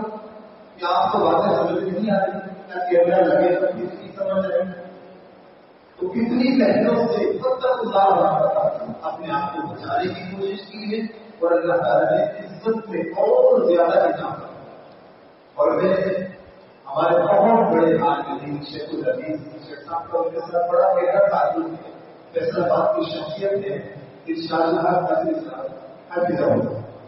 ان کا میں نے ایک تحریری بیان جو ہے وہ پڑھا جس میں وہ کہتے ہیں کہ سوشل میڈیا پر یا میڈیا کے ذریعے سے واٹس ایپ کے ذریعے سے آپ بہت زیادہ عزت مل جائے گی، شہرت مل جائے گی، لیکن نیلم سے آپ دور ہو جائے. یہ ان کے الفاظ میں. اور آج یہ بھی جانیے بیٹھا نہ سمجھو کہ جو شخص بھی ٹی وی چینل پر آ کر بیٹھا ہوا ہے یہ جن کے قریب بن چکے ہیں، میرے بھی قریب بن چکے ہیں، اور بہت بڑا عالم ہے. یہ میڈیا پر آ کے بہت بڑا عالم ہے. اس کارن یہی ٹی وی کی دنیا کا، یہ میڈیا کی دنیا کا بہت بڑا انسان، عظیم انسان. تو یہ لازم نہیں ہے. کوشش کریں کہ جس حد تک ہم ڈائریکٹ اکرام کے ساتھ بات کر سکتے ہیں اتنی کوشش کریں اور ہم سے علم حاصل کرنے کی کوشش کریں. اللہ تعالیٰ ہم سب کو سمجھ عطا فرمائے. اور ہم ہمارا جو سلسلہ ہے وہ زکات کے بارے میں سوالات ہیں. پہلا سوال کہ زکات ادا نہ کرنے والے زکات ادا نہ کرنے والے کیا ہوگا؟ اچھا، یہ زکوٰۃ کے تعلق سے جو سوال ہے اس سے پہلے میں ایک چھوٹی سی وضاحت کر دوں. جیسے شیخ نے آپ کے سامنے کچھ باتیں کہیں اس لائیو پروگرام کے حوالے سے یا سوشل میڈیا کے حوالے سے، ہمارا نوجوان طبقہ اس میں بہت زیادہ انوالو ہے. اللہ ان کی حفاظت فرمائے، اللہ ان کو صحیح سمجھ دے. مجھے اکثر یہ بات سننے کو ملتی ہے، بلکہ بعض ہمارے شاگرد ہیں وہ مجھے کہتے تھے شیخ صاحب میں اس کو جائز نہیں سمجھتا تھا، ابھی بھی جائز نہیں سمجھتا ہوں، لیکن وہ میری میں نے ایک کلپ ریکارڈ کرایا، اس کو 10,000 آدمیوں نے سن لی. تو کیا کوئی کلپ جو ہے اس کو 10,000 آدمی سن لے تو یہ اس آدمی کی نجات کے لیے کافی ہے؟ آپ کے اس 10,000 کلپ کو 10,000 آدمی سننے کے بعد وہ سب کے سب صحیح بن گئے، انہوں نے اپنے موقف سے رجوع کر لیا. سننا ایک الگ چیز ہے. سننا تو لوگ ایک گانے والی کو بھی سن لیتے ہیں، اس کو سننے والے لاکھوں میں ہوتے ہیں. میں نے کہا آپ تصویر کے بغیر بھی یہ پیغام پہنچا سکتے ہیں. مجھے کہنے لگا اس کو لوگ سنتے نہیں. اب یہ بھی ایک شیطانی دھوکہ ہے. آپ جائیں شیخ صالح المنجد کی ویب سائٹ کھولیں. آپ میں اکثر طلبہ اس بات کو جانتے ہیں کہ وہ سعودیہ کی مشہور عالم دین شخصیت ہے. واللہ بلا کسی مبالغہ کے 2.5 لاکھ ان کے سبسکرائبر ہیں اور ان کی کوئی ویڈیو نہیں. ان علماء نے بھی تو آخر لوگوں کا ذہن بنایا نا. ان علماء نے بھی حتیٰ کہ ان سے سوال کیا ان کے سامنے کہ شیخ ہم اس طرح کسی کی ویڈیو بنائیں. انہوں نے کہا یہ حرام. کہنے لگے علماء خود ٹی وی پر آتے ہیں، ان سے مسئلے پوچھے جاتے ہیں، وہ مسئلہ بیان کرتے ہیں، اس کا کیا حکم ہے؟ اور جو ہمیں یہ دلیل دے کہ ان علماء کی خود بن رہی ہے. تو شیخ صالح فرماتے ہیں کہ میں نے آپ کے سامنے اللہ کے رسول کا فرمان پڑھا. اللہ کے رسول نے فرمایا کہ لعن اللہ المصورین، مصورین پر اللہ کی لعنت ہے، اور یہ ویڈیو بھی ترقی یافتہ شکل ہے تصویر کی، لہذا اس پر بھی اللہ کی لعنت ہے. اب اگر کوئی عالم یہ کام کرے تو وہ ہمارے لیے جائز نہیں ہوگا. کوئی مفتی یہ کام کرے تو ہمارے لیے جائز نہیں ہوگا. تو غلط ہے، وہ غلط ہے. تو یہ بھی ایک شیطانی دھوکہ ہے کہ لوگ کہتے ہیں اس بات کو کوئی نہیں سنے گا، کوئی نہیں دیکھے گا. اور اگر آپ اس کی تصویر وہ بنا لیں اور اس کو میں کہتا ہوں کروڑوں آدمی دیکھ لیں تو کیا یہ آپ کی نجات کے لیے کافی ہے؟ اس سے آپ کی نجات ہو جائے گی؟ اصل مسئلہ ہے کہ دین کو آپ دین کی حدود میں رہ کر پہنچائیں. یہ چند باتیں میں نے اس لیے کی کہ یہ بہت زیادہ نوجوانوں کے اندر یہ بات پائی جاتی ہے کہ ہاں یہ ٹھیک ہے، یہ غلط ہے، لیکن اس کے فوائد بہت زیادہ ہیں. میں نے اس کا کوئی فائدہ نہیں دیکھا. فائدہ یہی ہے کہ آپ کا کام ہے کہ آپ شرعی دائرے میں رہ کر بات کو آگے پہنچائیں. آگے اس کو ماننے والے کم ہیں زیادہ ہیں، اللہ آپ سے نہیں پوچھے. اللہ تعالیٰ نے آپ سے اس بارے میں سوال نہیں کرتا.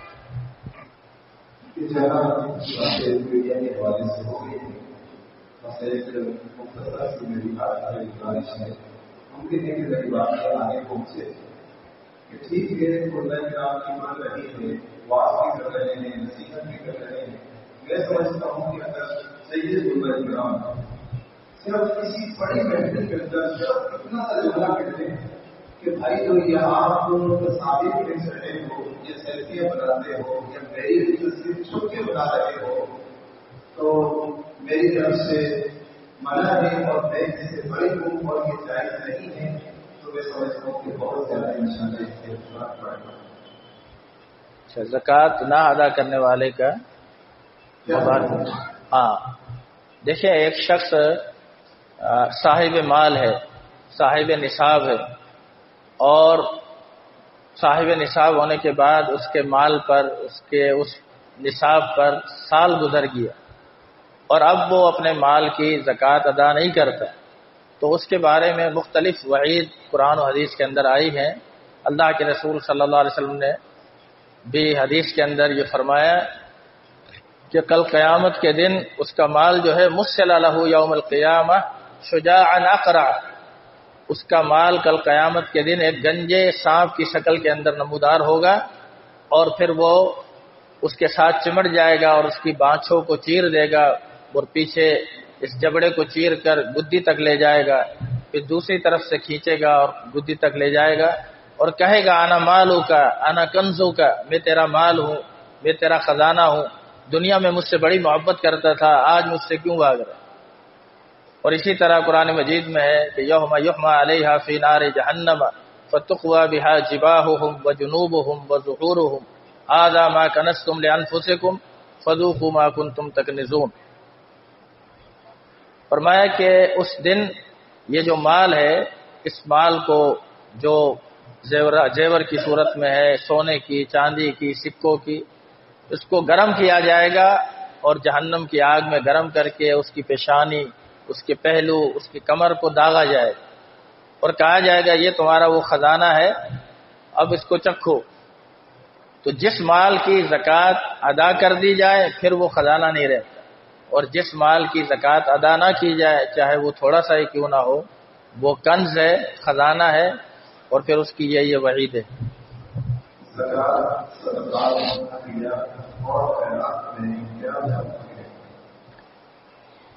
زکوٰۃ اور صدقات تو ہم مانا ہے، یعنی صدقے کا لفظ زکوٰۃ پر بھی بولا جاتا ہے، باقی عطیات اور جو ہے خیرات، ہاں یہ عمومی نفلی صدقات پر زیادہ تر ان کا اطلاق ہوتا ہے، تو یہ ایک یعنی فرق ہے۔ باقی یہ نہیں ہے کہ آپ کہیں کہ صدقہ الگ ہوتا ہے اور خیرات الگ ہوتی ہے، یا صدقے کا تعلق مال سے ہو اور خیرات کا تعلق کھانے پینے کی چیز سے ہو، ایسا نہیں۔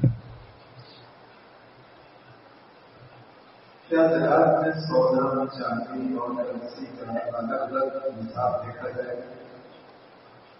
زکوٰۃ میں سونے کا نصاب الگ ہے، چاندی کا نصاب بھی الگ ہے، اور کرنسی کا جو معاملہ ہے اس کو جو ہے چاندی کے ساتھ رکھا گیا ہے۔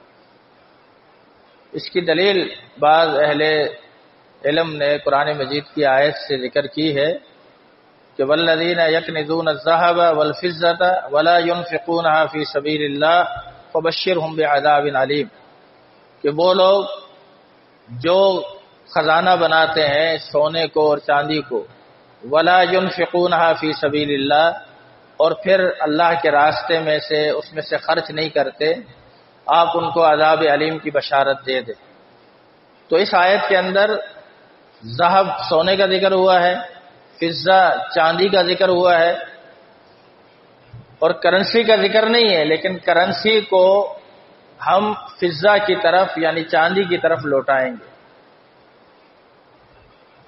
کیونکہ آگے الفاظ یہ ہے کہ ولا ينفقونها، وہ خرچ نہیں کرتا اس میں سے، تو کہتے ہیں کہ یہاں ہا ضمیر جو ہے وہ فضہ یعنی چاندی کی طرف لوٹائی جائے، تو کرنسی کے اندر چاندی کا اعتبار رکھا گیا ہے، اور چاندی کے اعتبار سے ہی کرنسی کے معاملات کو طے کیا جائے گا، جو تقریباً آج کے حوالے سے 60,000 روپے اس کا نصاب بنے گا تقریباً، کہ کسی کے پاس 52 تولے چاندی ہو تو پھر اسے چاہیے یا اس کے مساوی رقم ہو اور اس پر سال گزر جائے تو اس کو اس میں سے زکوٰۃ ادا کرنی چاہیے۔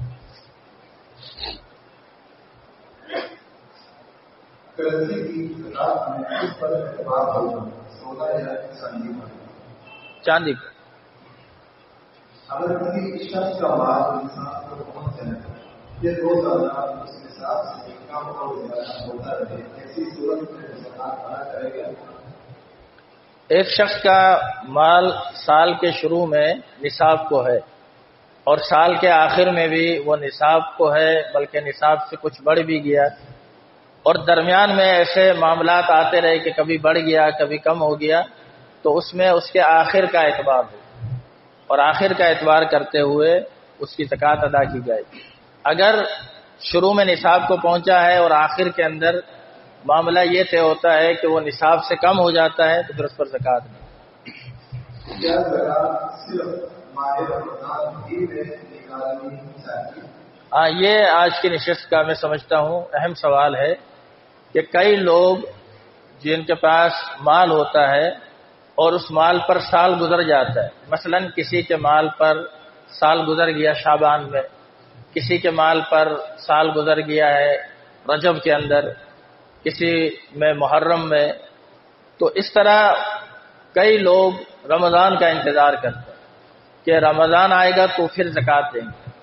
نہیں، جب آپ کے مال پر سال گزر گیا ہے پھر آپ اس میں تاخیر نہ کریں، اور آپ یہ سمجھیں کہ رمضان میں خرچ کرنے کا زیادہ فائدہ ہے وہ نفلی صدقات کا. فرض زکات کا معاملہ تو رمضان کے اندر بھی اسی طرح آپ پر لاگو تھا جیسے غیر رمضان کے اندر آپ پر لاگو ہے. تو جس کا سال رمضان میں ہوتا ہو وہ تو رمضان میں ادا کرے، لیکن جس کا سال رمضان سے پہلے ہو جاتا ہے اسے زکات پہلے ادا کرنی چاہیے. وہ یہ نہ سمجھے کہ رمضان میں ادا کرنے سے زیادہ ثواب ہوگا.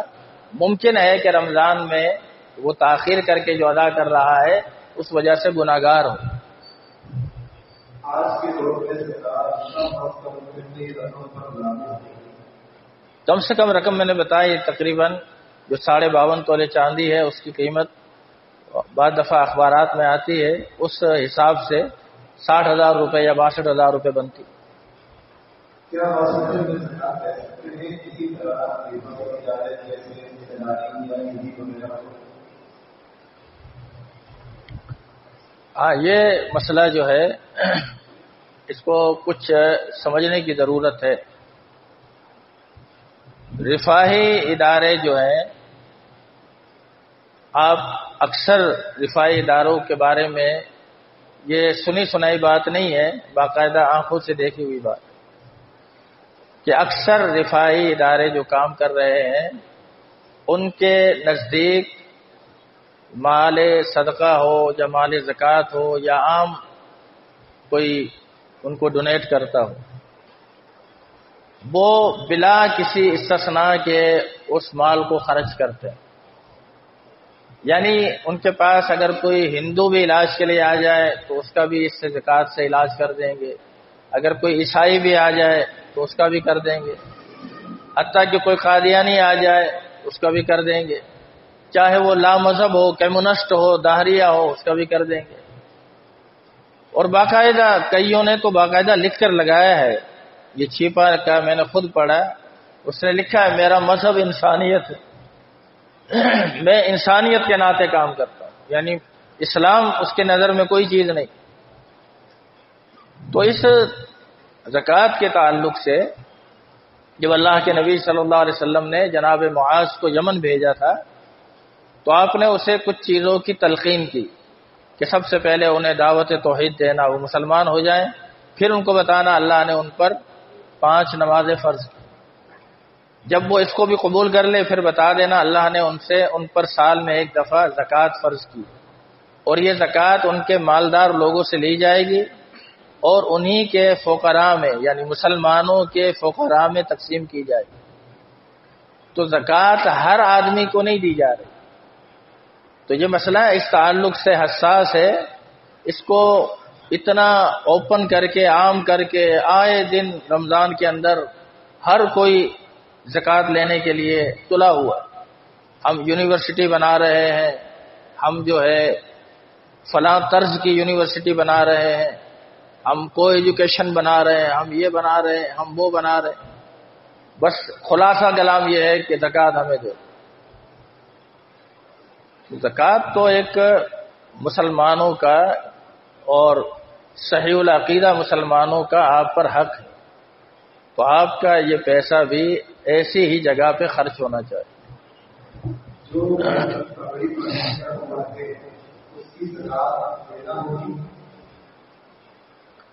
میں یہ سوال نہیں سمجھ سکا۔ اگر ایک شخص نے پگڑی پر کوئی گھر لیا ہوا ہے اور اس پر رہ رہا ہے تو اس صورت میں چاہے وہ آنرشپ پر ہو چاہے پگڑی پر ہو اس پر زکوٰۃ نہیں۔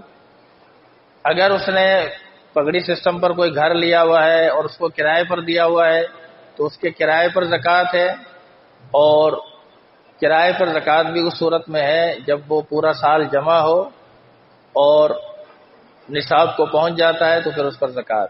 اگر وہ کرایہ آتا ہے اور اس کے استعمال میں ہو جاتا ہے، ختم ہو جاتا ہے تو پھر اس پر زکوٰۃ۔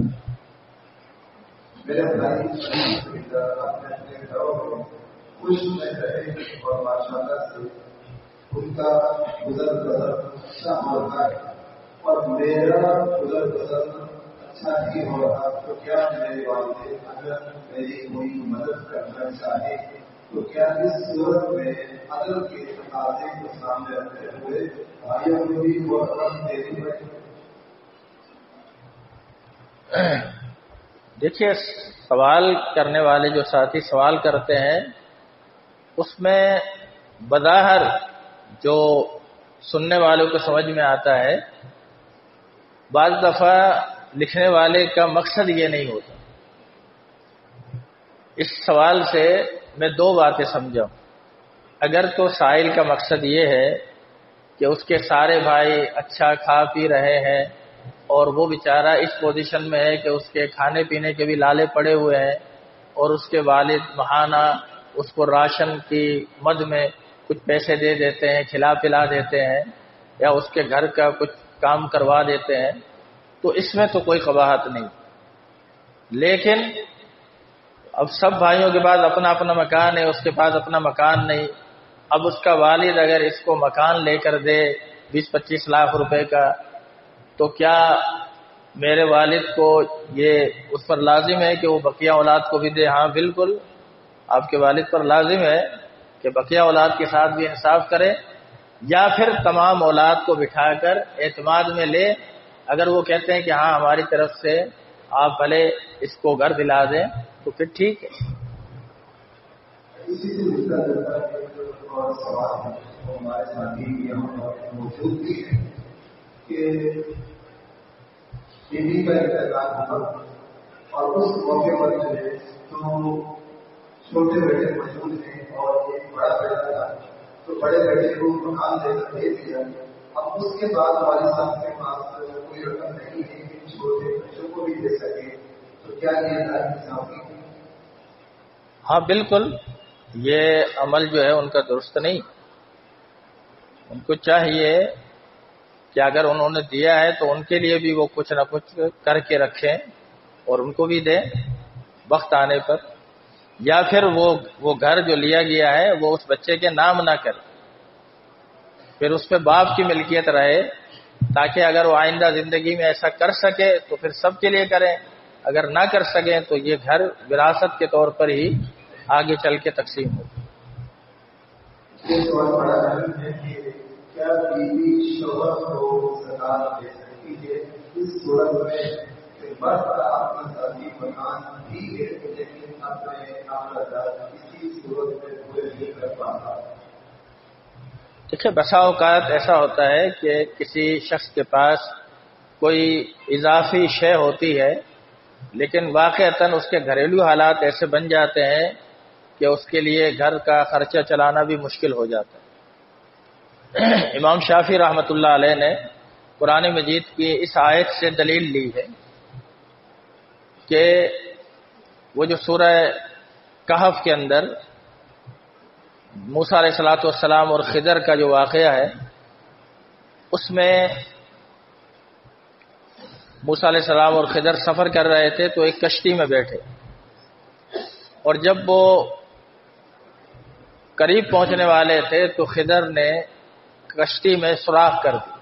موسیٰ علیہ السلام نے کہا ایک تو انہوں نے ہمیں احسان کیا، ہمیں کشتی میں بٹھایا، اور ہم سے کرایہ بھی نہیں لیا، اور آپ نے جاتے جاتے ان کی کشتی کا یہ حال کر دیا۔ تو پھر خضر نے جب اس کی وضاحت کی بعد میں تو کہا اما السفینۃ فکانت لمساکین یعملون فی البحر، کہ یہ کشتی جو تھی یہ مساکین کی، مسکینوں کی تھی، اور وہ بیچارے سمندر کے اندر اس کو چلا کر اپنا گزر اوقات کرتے تھے۔ اب آج کے دور کے اندر بھی کشتی یا اسٹیمبر جو ہے ایک بڑی اہمیت کی حامل چیز ہے، لیکن قرآن مجید نے ان لوگوں کو مسکین کہا جن کے پاس یہ مال موجود تھا۔ تو بظاہر بعض دفعہ کسی کے پاس رکشہ موجود ہوتا ہے لیکن پھر بھی وہ مسکین ہوتا ہے، اس کے احوال ایسے ہو جاتے ہیں، اس کا گزر اوقات نہیں ہوتی۔ تو اگر واقعتاً اس آدمی کا گزر اوقات، گزر بسر نہیں ہو رہی، جو ایک معمول کے مطابق نہ بہت اعلیٰ قسم کا اور نہ بالکل یعنی ادنا، ایک درمیانی متوسط اعتبار سے اس کا گزران نہیں ہو رہا، تو اگر ان کی اہلیہ کے پاس رقم ہے یا ان کی اہلیہ کے پاس کوئی ایسا سونا وغیرہ ہے جس کی وہ زکوٰۃ نکالتی ہے تو وہ زکوٰۃ اپنے شوہر کو دے سکتی۔ یہ مسئلہ اللہ کے رسول صلی اللہ علیہ وسلم کے دور میں پیدا ہوا جب عبداللہ بن مسعود رضی اللہ تعالی عنہ کی بیوی زینب نے یہ چاہا کہ میں اپنے مال کا صدقہ کروں، زکوٰۃ دوں، تو عبداللہ بن مسعود نے کہا کہ آپ مجھے دے دو، تو انہوں نے کہا کہ نہیں، میں آپ کو ایسے نہیں دوں گی، میں اللہ کے رسول صلی اللہ علیہ وسلم سے پوچھوں۔ پھر اللہ کے نبی صلی اللہ علیہ وسلم کے پاس گئی، دروازے پر جو دربان تھا، جو صحابی کی آپ نے ڈیوٹی لگائی تھی، اس نے کہا کہ زینب آپ سے ملنے آئی۔ تو آپ نے فرمایا کون سی زینب؟ فرمایا کہ عبداللہ بن مسعود کی بیوی۔ اس سے علماء نے یہ استدلال بھی کیا ہے کہ اگر بیوی کے ساتھ شوہر کا نام آ جائے تو کوئی حرج نہیں ہے۔ لوگ آج کل یہ بھی مسئلہ بنائے ہوئے ہیں نا کہ بیوی کے ساتھ اس کے والد کا نام ہی ہونا چاہیے۔ والد کا نام والد کی حیثیت سے ہے اور شوہر کا نام شوہر کی حیثیت سے، اس میں کوئی مذائقہ نہیں۔ تو آپ نے فرمایا کون سی زینب؟ عبداللہ بن مسعود کی بیوی؟ فرمایا ہاں۔ فرمایا بلا لو، کیا مسئلہ ہے؟ اس نے کہا کہ میں اس طرح صدقہ کرنا چاہ رہی تھی، میرے شوہر کا خیال یہ ہے کہ وہ اور اس کا بیٹا جو سابقہ بیوی سے ہے وہ اس کے زیادہ مستحق ہے۔ تو آپ نے فرمایا کہ ہاں، تمہارے لیے دگنا اجر ہے، ایک قرابت کا اور دوسرا اس مال کے خرچ کرنے کا۔ تو ان احوال کے اندر زکوٰۃ دی جاتی۔ دیکھیں لوگ مسئلہ یہ پوچھتے ہیں، پھر اس کے بعد اس کا استعمال کیسے کرتے ہیں یہ سن لیجیے۔ ایک صاحب اچھی خاصی نوکری رکھتے تھے اور ان کے گھر میں سونا بھی تھا۔ اب انہوں نے کہیں مسئلہ یہ سنا کہ بیوی شوہر کو زکوٰۃ دے سکتی۔ اب وہ اس کا ماشاءاللہ استعمال کیا کر رہے تھے اور کئی سالوں سے کر رہے تھے، یہیں کہ ایک نمازی تھے، اب چلے گئے۔ تو مجھے کہا جی میں نے یہ مسئلہ بڑے بڑے علماء سے پوچھا ہے۔ میں نے کہا جب آپ نے پوچھ لیا پھر مجھ سے کیوں پوچھتے؟ اس کا مطلب یہ ہے آپ کا دل خود مطمئن نہیں ہے نا، آپ کا دل بہت بڑا مفتی ہے۔ اگر یہ دل زندہ ہو نا، یہ بہت بڑا مفتی ہے۔ اللہ کے نبی صلی اللہ علیہ وسلم بعض دفعہ کوئی مسئلہ پوچھتا، آپ فرماتے استفت قلبک، اپنے دل سے پوچھو۔ اگرچہ فتویٰ دینے والے تجھے کہے ہاں ہاں ٹھیک ہے جائز ہے، تیرا اپنا اندر مطمئن نہیں ہے، اس لیے تو ہر سال ہر ایک کو پوچھ رہا ہے۔ میں نے کہا بھائی میرے اعتبار سے تیری اچھی خاصی تنخواہ ہے، تیری بیوی کے پاس زیور ہے، اب تمہاری خواہشات کی تو کوئی حد نہیں، تم کہو ہمارا پورا نہیں ہوتا۔ اب پورا نہ ہونے کا بات سمجھ میں نہیں آتی کہ آپ کی اتنی اچھی خاصی تنخواہ ہے ماشاءاللہ، اور ایک عام شخص جو ہے وہ اپنا گزر اوقات جو ہے بیچارہ 20-25 ہزار میں بھی کر رہا ہے، اور تیرا 50,000 کے باوجود تو یہ سمجھ رہا ہے کہ اس زیور کی زکوٰۃ مجھے ملے تاکہ میں گھر پر ہی خرچ کروں۔ ایسا مسئلہ بھی نہیں ہے، ان چیزوں کو اس طرح سے استعمال نہ کرے۔ ایک حدیث اس مسئلے میں ہمارے لیے کافی رہنما ہوگی۔ سعید بن مسیب رحمۃ اللہ علیہ نے ایک موقع پر یہ فرمایا کہ یہ مال زکوٰۃ جو ہے نا، یہ اوساخ الناس، یہ لوگوں کا میل کچیل ہے۔ اپنے شاگرد کو یہ بتایا، پھر فرمایا هل تعرف ما اوساخ الناس، پتہ ہے تمہیں، پتہ ہے لوگوں کا میل کچیل کیا ہے، یہ پتہ ہے تمہیں؟ شاگرد نے کہا کہ نہیں۔ فرمایا کہ اگر ایک شخص پانی لے کر جائے اور اپنی شرمگاہ کے متصل حصوں کو اس پانی سے دھوئے اور پھر وہ پانی گدلا ہوگی، حالانکہ اس نے پیشاب کر کے استنجا نہیں کیا ہے، ہاں یہ مسئلہ ذہن میں رکھیے، اس طرح یہ پانی آیا ہے، اب تجھے کہا جائے تو اس کو پیے گا، تو اس نے کراہت کا اظہار کیا، تو انہوں نے کہا کہ اس کا مطلب یہ ہے کہ جو اس کا مستحق ہو وہی اس کو لے، اس کو اتنا عام نہ کریں اور اس کا ہر بندہ مستحق نہ بنے۔ ابھی رمضان کے اندر نا ایسے مسائل آتے رہتے ہیں، میرے پاس ایک صاحب آئے اور کہنے لگے، بلکہ یہ پنجابی سودارہ گران کے کوئی بڑے تھے کمیٹی کے، جو لوگوں کی درخواستیں وصول کر کے نا ان کو قرضہ وغیرہ یا زکوٰۃ دیتے، تو کہنے لگے برادری کا ایک کیس آ گیا ہماری برادری کا، اور ہمارا سب کا فیصلہ یہ ہے کہ جو آپ اس پہ فتویٰ دیں گے ہم اس پہ عمل کریں۔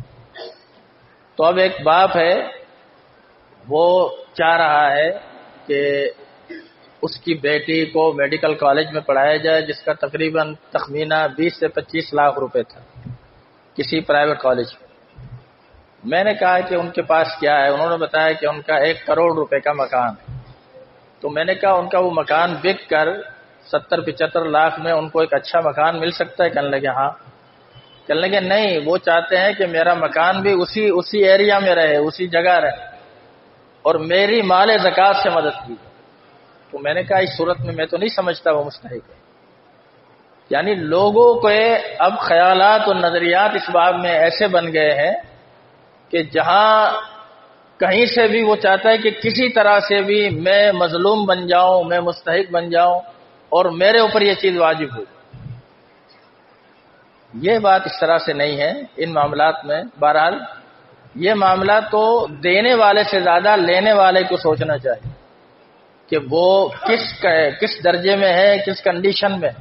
جہاں ایک ساتھی تھے بیچارے فوت ہو گئے، بہت اچھے ساتھی تھے، میں نے ایک دفعہ ایک ساتھی کو کہہ کر کچھ رقم میرے پاس تھی زکوٰۃ کی اس کو دی، تو اس نے مجھے فوراً پوچھا یہ زکوٰۃ کی رقم ہے، حالانکہ میں جانتا تھا کہ اس کا کوئی قابل قدر اس کا کام کاج نہیں تھا اور واقعتاً وہ مستحق تھا۔ میں نے کہا ہاں یہ زکوٰۃ کی رقم، کہنے لگے نہیں میں زکوٰۃ کی رقم نہیں دیتا۔ تو یہ لینے والے کے سوچنے کی بات ہے۔ پھر مجھے اس کی بات اتنی اچھی لگی، میں نے کسی اور ساتھی سے کہہ کر کچھ کر کے بہرحال اس کا کام کیا۔ تو دیکھیں لوگ ایسے بھی ہیں، اور کئی لوگ پتہ نہیں کئی مسائل کے اندر ایسا اپنے آپ کو ظاہر کرتے ہیں جیسے وہ اس چیز کے بہت زیادہ مستحق ہیں۔ اللہ تعالیٰ سمجھ عطا فرمائے۔ اس مثال میں جو آپ کی بات کے سامنے رکھی ہے، اسی سے ملتا جلتا سوال ہے، جو مرد یا عورت صاحب نصاب ہو، جیسے زیور وغیرہ کرنا ہوا ہے، خاص طور پر خواتین کا زیور، مگر اخراجات پورے نہ ہونے کی صورت میں کیا بڑے زکوٰۃ دی جا سکتی ہے؟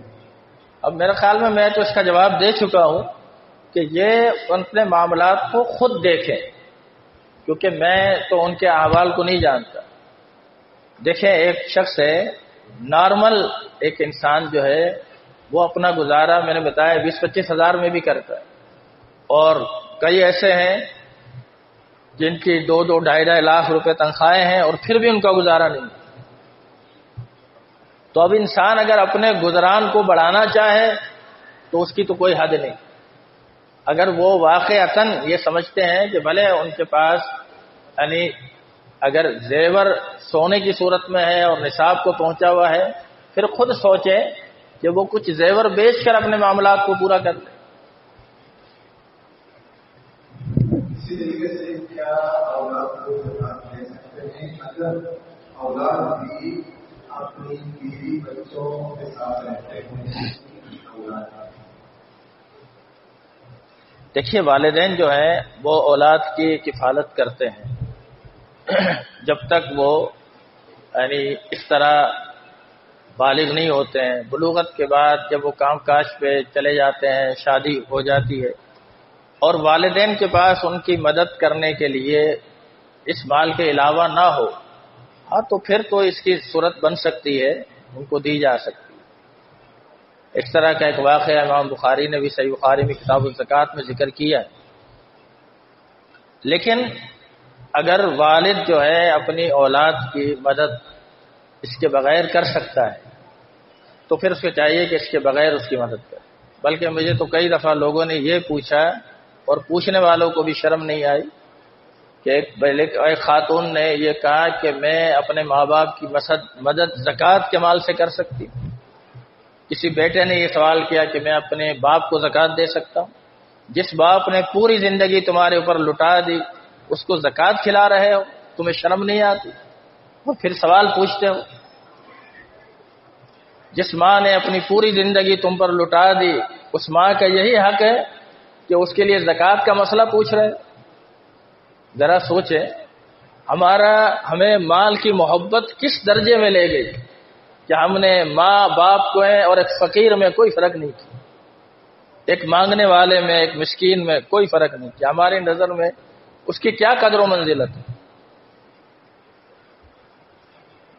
بڑا یہ یعنی بعض دفعہ اس طرح کے معاملات اور اس طرح کے سوالات سے بڑی تکلیف ہوتی کہ ذرا سوچنے کی باتیں ہوتی ہیں کہ جو ماں باپ آپ کے لیے اتنا کچھ کرتے ہیں آپ اس کو زکوٰۃ کے درجے میں لے جاتے ہیں.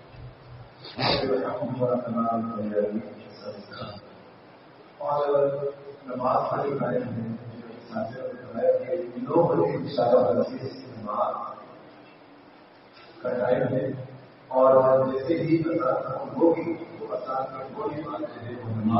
شروع ہو جائے گی تو ہمارے پاس سوالات دو رہتے ہیں. تو میں سوالات کرتا ہوں انشاءاللہ اور سوالات کرتے ہیں. ان میں سے ایک سوال کہ یہ سوال بار بار میں پوچھا جاتا ہے کیا کاروبار میں زکوٰۃ کس طرح نکالی جائے گی؟ ختم ہو گیا سوال. دیکھیے اگر ایک شخص کا کاروبار ہے کسی بھی چیز کا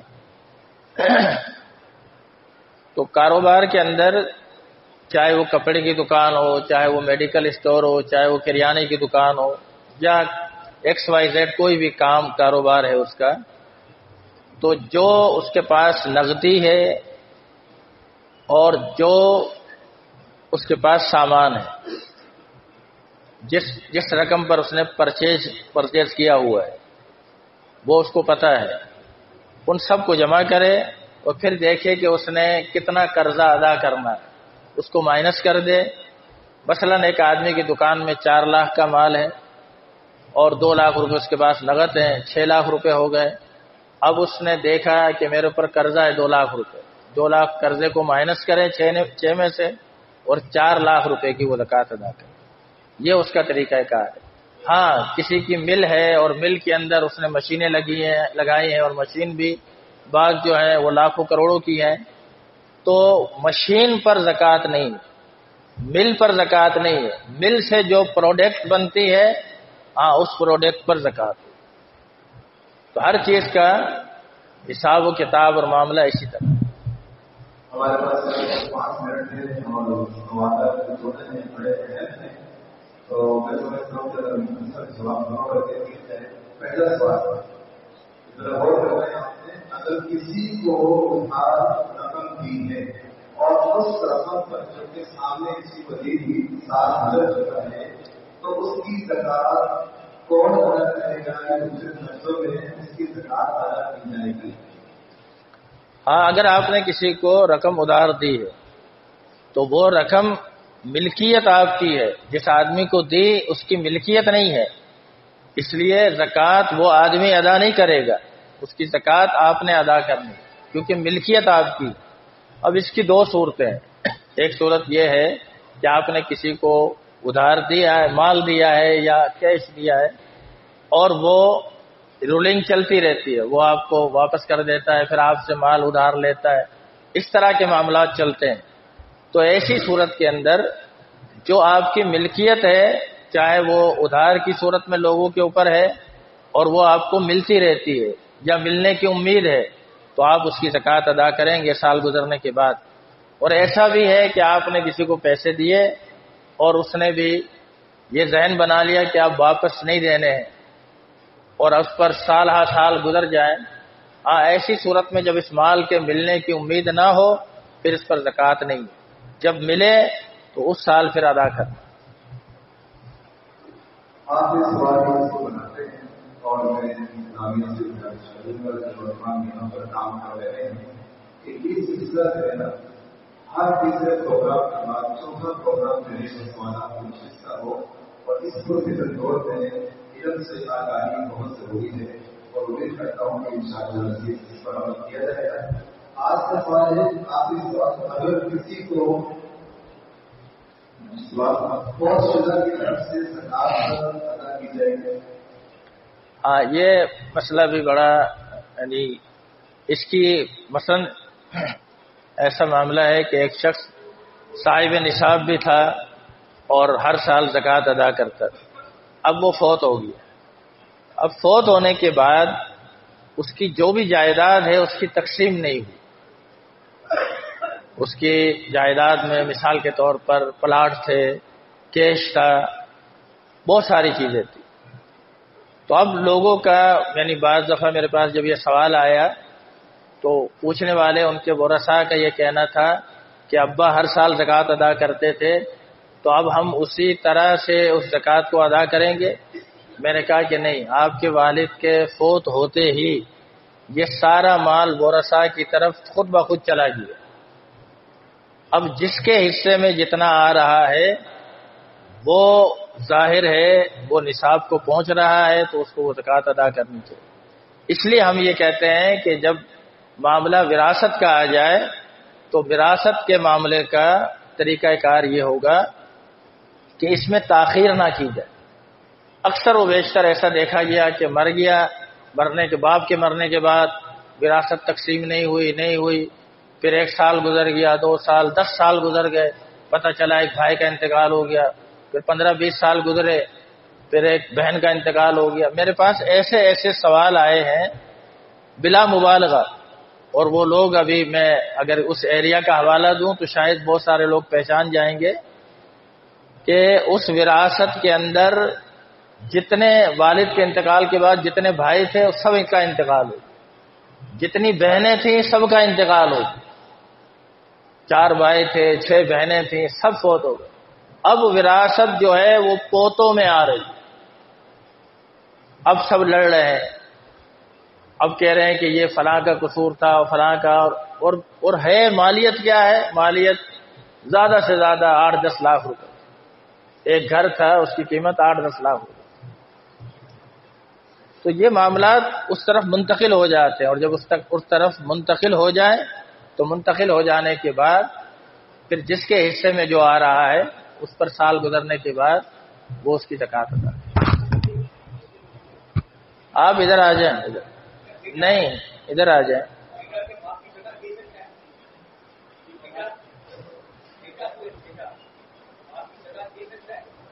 بیٹا باپ کی طرف سے زکوٰۃ ادا کر سکتا ہے، یہ سوال؟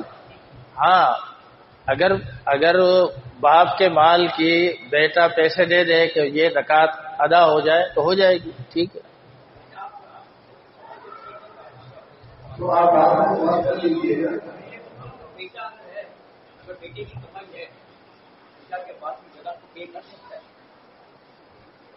باپ کے پاس پیسے ہیں، بیٹا باپ کو زکوٰۃ دے سکتا ہے۔ کون کو دی؟ باپ کے نام کا کسی ہو کے باپ حیات ہے تو باپ کے پاس پیسے ہیں نا، مطلب، اور باپ اس کی فی الوقت زکوٰۃ نہیں نکال سکتا۔ ہاں، تو بیٹے نے پیسے دے کر باپ کی طرف سے وہ زکوٰۃ ادا کر دی، ٹھیک ہے۔ باپ بیٹے پہ